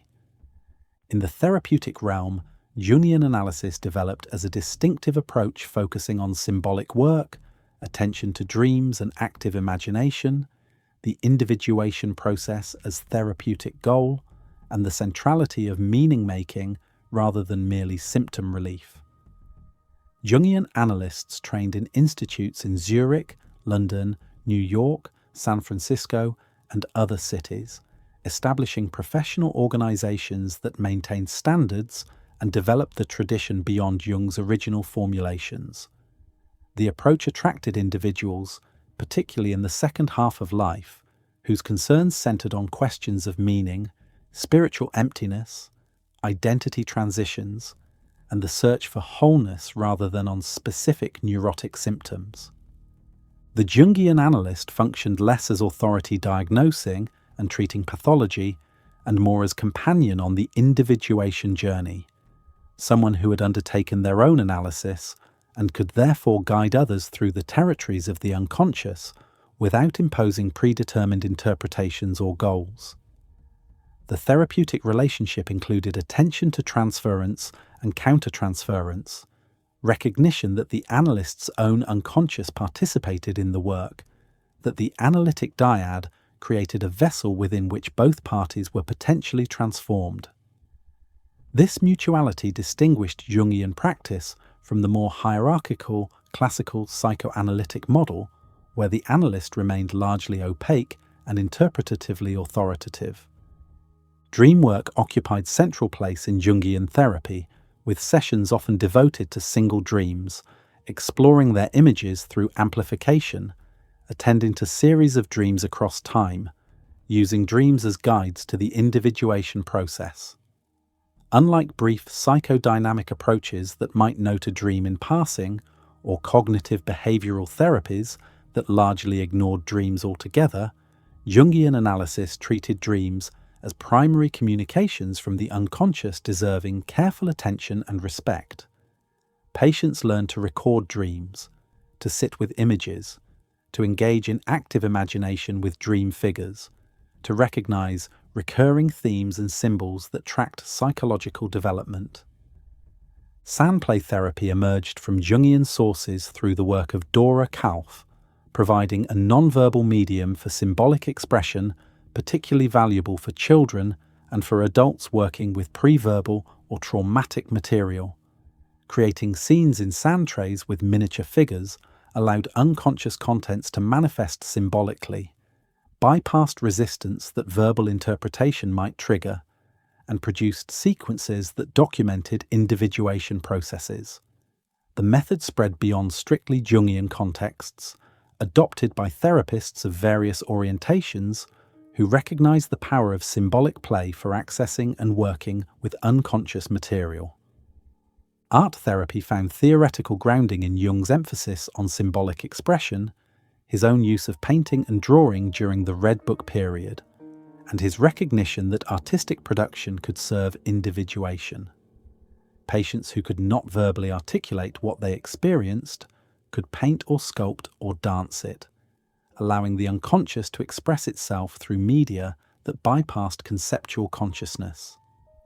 The products served less as objects for aesthetic evaluation and more as documents of psychological process, as symbols to be amplified and reflected upon, as manifestations of the dialogue between consciousness and the unconscious. Beyond clinical practice, Jung's influence appeared throughout the human sciences and humanities. Joseph Campbell's comparative mythology drew directly on Jungian concepts, particularly the monomyth of the hero's journey that Campbell traced across world cultures, seeing in diverse myths the same underlying archetypal patterns Jung had identified. Campbell's work reached vast audiences through books like The Hero with 1,000 Faces and through his interviews with Bill Moyers, broadcast on public television, bringing Jungian ideas about myth, symbol, and transformation to millions who never encountered Jung directly. Literary criticism found in Jungian archetypes tools for analysing character, plot, and symbolic patterns in literature. Critics explored how texts enacted archetypal dramas, how authors drew consciously or unconsciously on collective symbolic resources, how reading could itself be understood as encounter with archetypal contents. The archetypal approach to literature, associated with figures like Northrop Frye and Maud Bodkin, showed how Jung's psychology could illuminate aesthetic and imaginative productions, though it also faced criticism for reducing literary particularity to generic archetypal patterns. Religious studies scholars found Jung's psychological approach to religious phenomena productive, allowing them to take religious experience seriously while bracketing metaphysical questions about divine reality. The understanding that religious symbols expressed archetypal realities, that mythologies mapped psychological processes, that spiritual development paralleled individuation, provided frameworks for comparative study that honoured different traditions without requiring belief in their literal truth claims. Scholars like Mircea Eliade, though not strictly Jungian, worked in dialogue with Jung's ideas about symbols, the sacred, and the structures of religious consciousness. Film criticism and analysis increasingly drew on Jungian concepts, reading cinematic narratives as collective dreams, interpreting characters as projections of shadow or anima or self, tracing how popular films enacted and sometimes resolved cultural complexes. The hero's journey became a template for screenwriting, with George Lucas explicitly acknowledging Campbell's and Jung's influence on the Star Wars saga. Directors like Ingmar Bergman created films exploring psychological and spiritual themes in ways that seem to enact Jungian individuation processes on screen. The men's movement of the 1980s and 90s, particularly the mythopoetic branch associated with Robert Bly, drew heavily on Jungian concepts, exploring masculine archetypes, using fairy tales and myths to understand men's psychological development, creating rituals and gatherings that attempted to provide modern men with initiatory experiences and connection to archetypal masculine sources. The movement generated controversy, criticized by feminists for sometimes reinforcing gender essentialism and by others for commercializing and superficializing Jung's complex psychology, but it demonstrated the hunger for depth, psychological frameworks that addressed meaning and identity. The women's spirituality movement similarly appropriated Jungian concepts, particularly the archetypes of the Great Mother in her various forms, the journey of the feminine, the integration of women's power and wisdom. Authors like Marion Woodman, Clarissa Pinkola Estes, and Jean Shinoda Bolen translated Jungian psychology into accessible forms, addressing women's psychological and spiritual needs, often revising Jung's more problematic formulations about feminine psychology while retaining the archetypal framework and emphasis on individuation. The New Age movement embraced certain Jungian ideas while often distorting or superficializing them, treating synchronicity as magical thinking, using archetypes as personality categories, promoting individuation as self-actualization or empowerment without the difficult shadow work Jung emphasized. Jung became associated with astrology, tarot, crystal healing, and various esoteric practices, an association that troubled academic Jungians who sought to maintain the psychology's scientific credibility and that reflected both Jung's own interests in paranormal phenomena and the tendency of popular culture to appropriate and transform complex ideas. The Myers-Briggs type indicator became one of the most widely used personality assessments in corporate and educational settings, claiming descent from Jung's psychological types, though Jung himself would likely have found its rigid categorization and predictive applications contrary to his emphasis on psychological complexity and the goal of transcending typological one-sidedness. The instrument's popularity brought Jung's concepts to millions of people in simplified form, spreading awareness of introversion, extraversion, and the function types while often missing the deeper purposes Jung saw typology serving. In the addiction recovery field, 12-step programs' emphasis on spiritual awakening, on confronting one's shadow through moral inventory, on surrender to a higher power, paralleled Jungian concepts, even though the direct influence was filtered through various sources. Bill Wilson, co-founder of Alcoholics Anonymous, corresponded with Jung about a former patient whose spiritual conversion had proven the key to recovery from alcoholism, leading Jung to reflect on how what he called spiritus could cure the craving for spirits, how connection to the numinous could address the spiritual thirst that alcohol temporarily satisfied. Corporate culture appropriated certain Jungian concepts, using typology for team building, drawing on ideas about shadow for leadership development, sometimes employing Jungian analysts as consultants for organizational development. This application extended Jung's ideas into domains far from clinical practice or spiritual seeking, demonstrating the concept's perceived utility while also risking their dilution through application to contexts that might lack the depth and ethical seriousness Jung considered essential. Popular psychology absorbed Jungian vocabulary, the inner child, shadow work, archetypes, collective unconscious, individuation, synchronicity, all entering the discourse of self-help and personal growth movements. This democratization made Jung's ideas accessible beyond academic and clinical elite, but also often stripped them of their complexity, treated them as techniques for ego enhancement rather than as frameworks for genuine transformation, commodified them into products promising quick fixes rather than demanding the patient difficult work Jung described.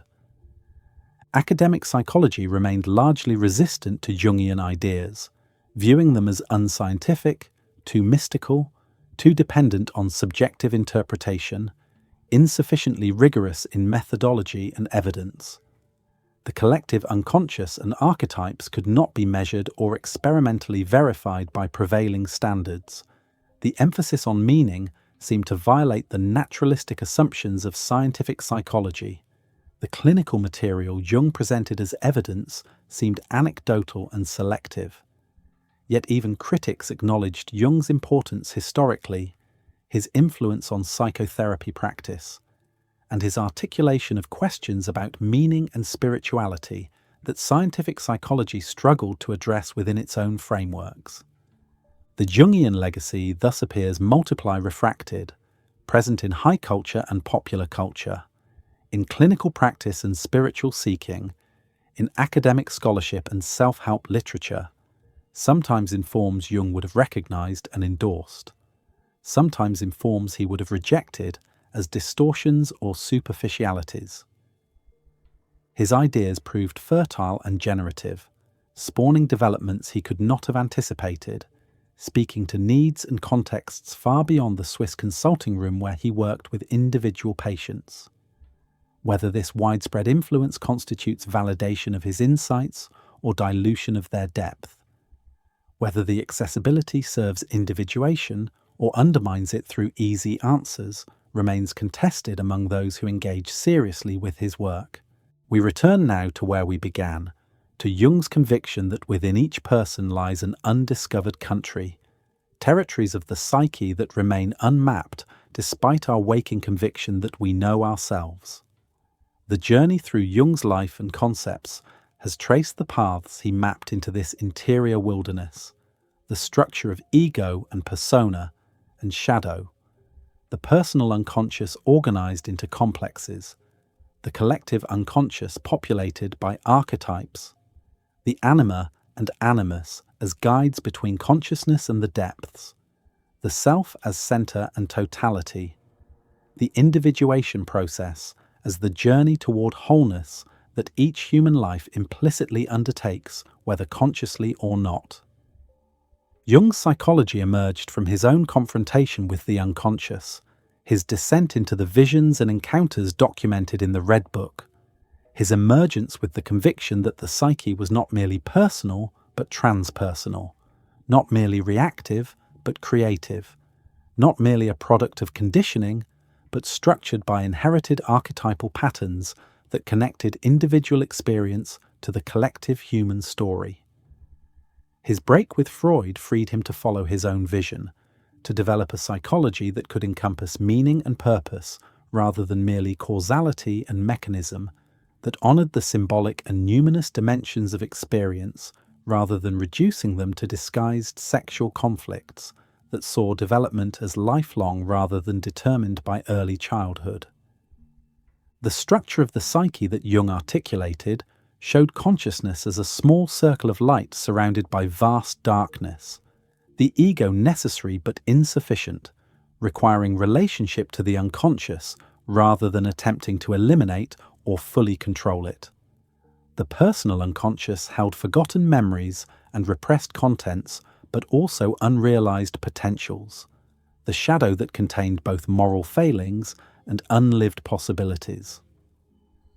Deeper still lay the collective unconscious, the inherited layer containing archetypes, the universal patterns that structured human experience and that manifested through myths, religions, dreams, and the spontaneous symbolic productions of individuals in every culture and epoch.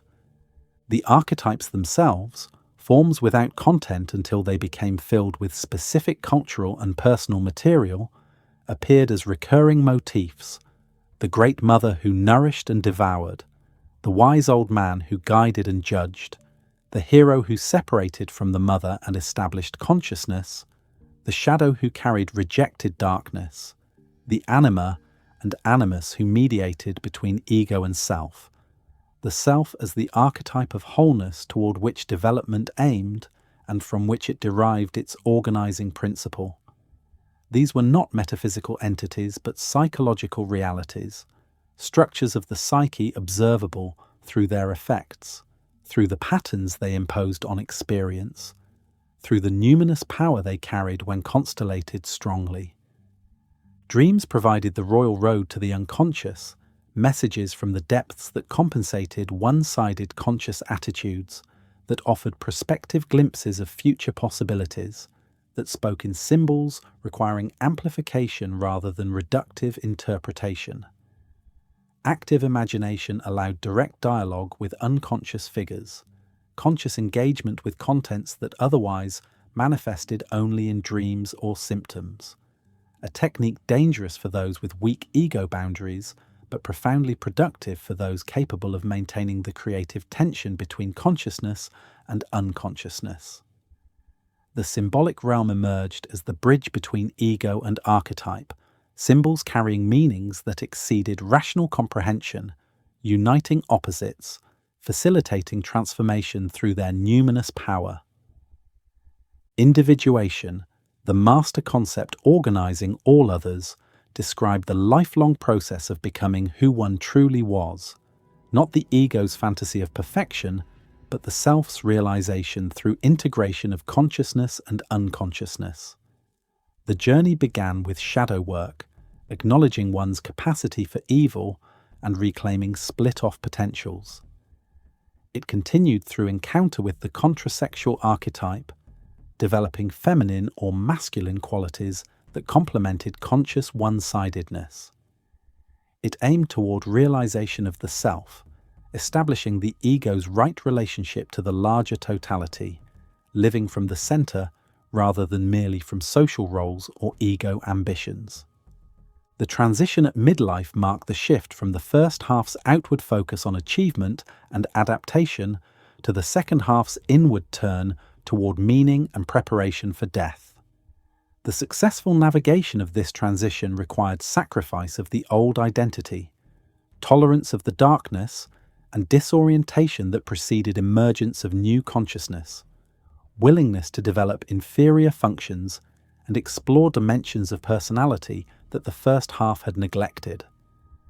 Those who refused the transition remained trapped in increasingly desperate attempts to prolong youth, while those who accepted it found that aging could bring depth, wisdom, and a different form of fulfillment rooted in wholeness rather than external success. Religion appeared in Jung's psychology not as illusion or superstition, but as genuine encounter with the numinous, as necessary human response to archetypal realities, as the symbolic framework within which questions of meaning, mortality, and transcendence could be addressed.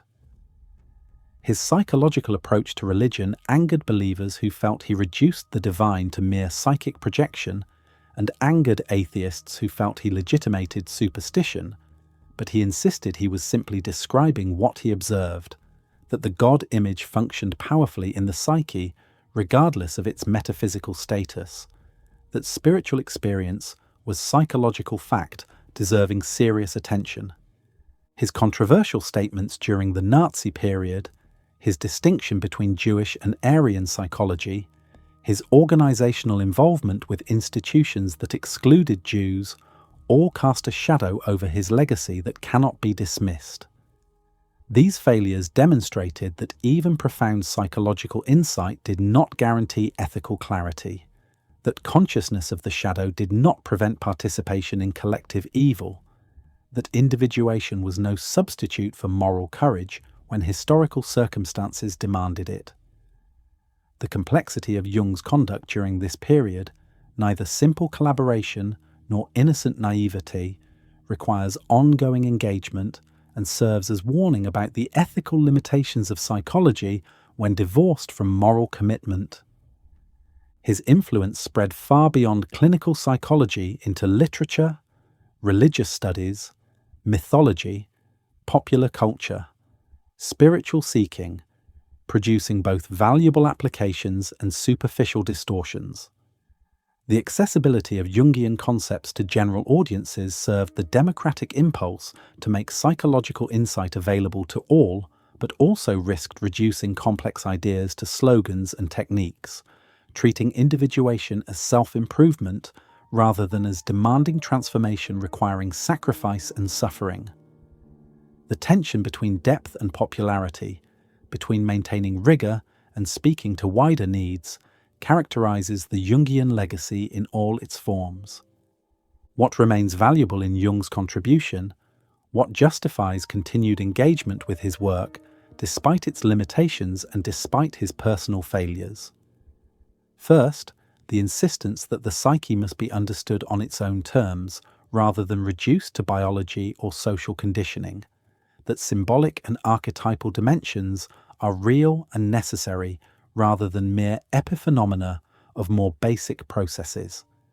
Second, the recognition that human development extends across the lifespan, that the second half of life brings tasks and meanings fundamentally different from the first half, that aging can serve psychological and spiritual growth rather than merely physical decline. Third, the emphasis on meaning-making as psychological necessity, the recognition that humans require connection to something larger than ego, that spiritual emptiness produces symptoms no technique can cure. Fourth, the mapping of the individuation process as a journey toward wholeness requiring integration of shadow, encounter with contrasexual archetype, relationship to the self, suggesting that psychological development serves telos as well as responding to causality, that future pulls as well as past pushes. Fifth, the demonstration that mythology and religion contain psychological wisdom, that traditional symbols are not merely primitive superstitions, but sophisticated expressions of archetypal realities, that modernity's dismissal of the symbolic has impoverished consciousness rather than liberating it. Sixth, the articulation of methods for engaging the unconscious. Dream work and active imagination and amplification. Techniques that honor the unconscious as partner rather than treating it merely as object to be controlled. The undiscovered self that Jung's psychology sought to map remains undiscovered for most, the majority living from ego and persona without venturing into the depths, without undertaking the heroic journey toward wholeness, settling for adaptation and symptom management rather than transformation. But for those willing to enter the territory, willing to face shadow and archetype, willing to sacrifice comfortable identifications and endure the deaths that precede rebirths, Jung provided map and method, concepts and techniques derived from his own journey and from the journeys of the many patients he accompanied through the underworld and back. The work continues, the individuation process unfolding whether attended to or not, the self organizing and compensating and calling ego toward its own realization. Each person's life enacted once more the eternal patterns, the separation from the mother, the development of consciousness, the encounter with shadow, the temptation to stasis, the call to adventure, the descent into darkness, the transformation and return. These were not merely individual events, but participation in the great human story, the perennial quest for wholeness that had structured existence since consciousness first emerged from the animal background and humans began the long work of becoming aware, of knowing themselves, of realizing the totality they had always potentially been but could become actually only through the conscious, difficult, beautiful work of individuation. Jung's legacy, with all its brilliance and all its shadows, its profound insights and its troubling failures, its scientific aspirations and its mystical inclinations, stands as invitation to the journey, as testimony that the depths are real and navigable, as warning that the path is dangerous and demands everything, and as promise that wholeness, though never finally achieved, can be progressively realized, that consciousness can expand, that ego and self can establish dialogue, that the undiscovered self can be discovered, not once and for all, but in the ongoing work of living fully, consciously, authentically, in service to the totality that transcends, yet includes the small ego that says I, the greater personality that encompasses both light and dark, both temporal and eternal, both human and divine. If you've made it this far, thank you for listening. I'd be glad to hear your thoughts in the comments. If you'd like more of this kind of content, please subscribe to Sleepy Philosophy Radio. And if you want to support the channel, you can become a member or use the links in the description. Either way, I appreciate you being here. Take care.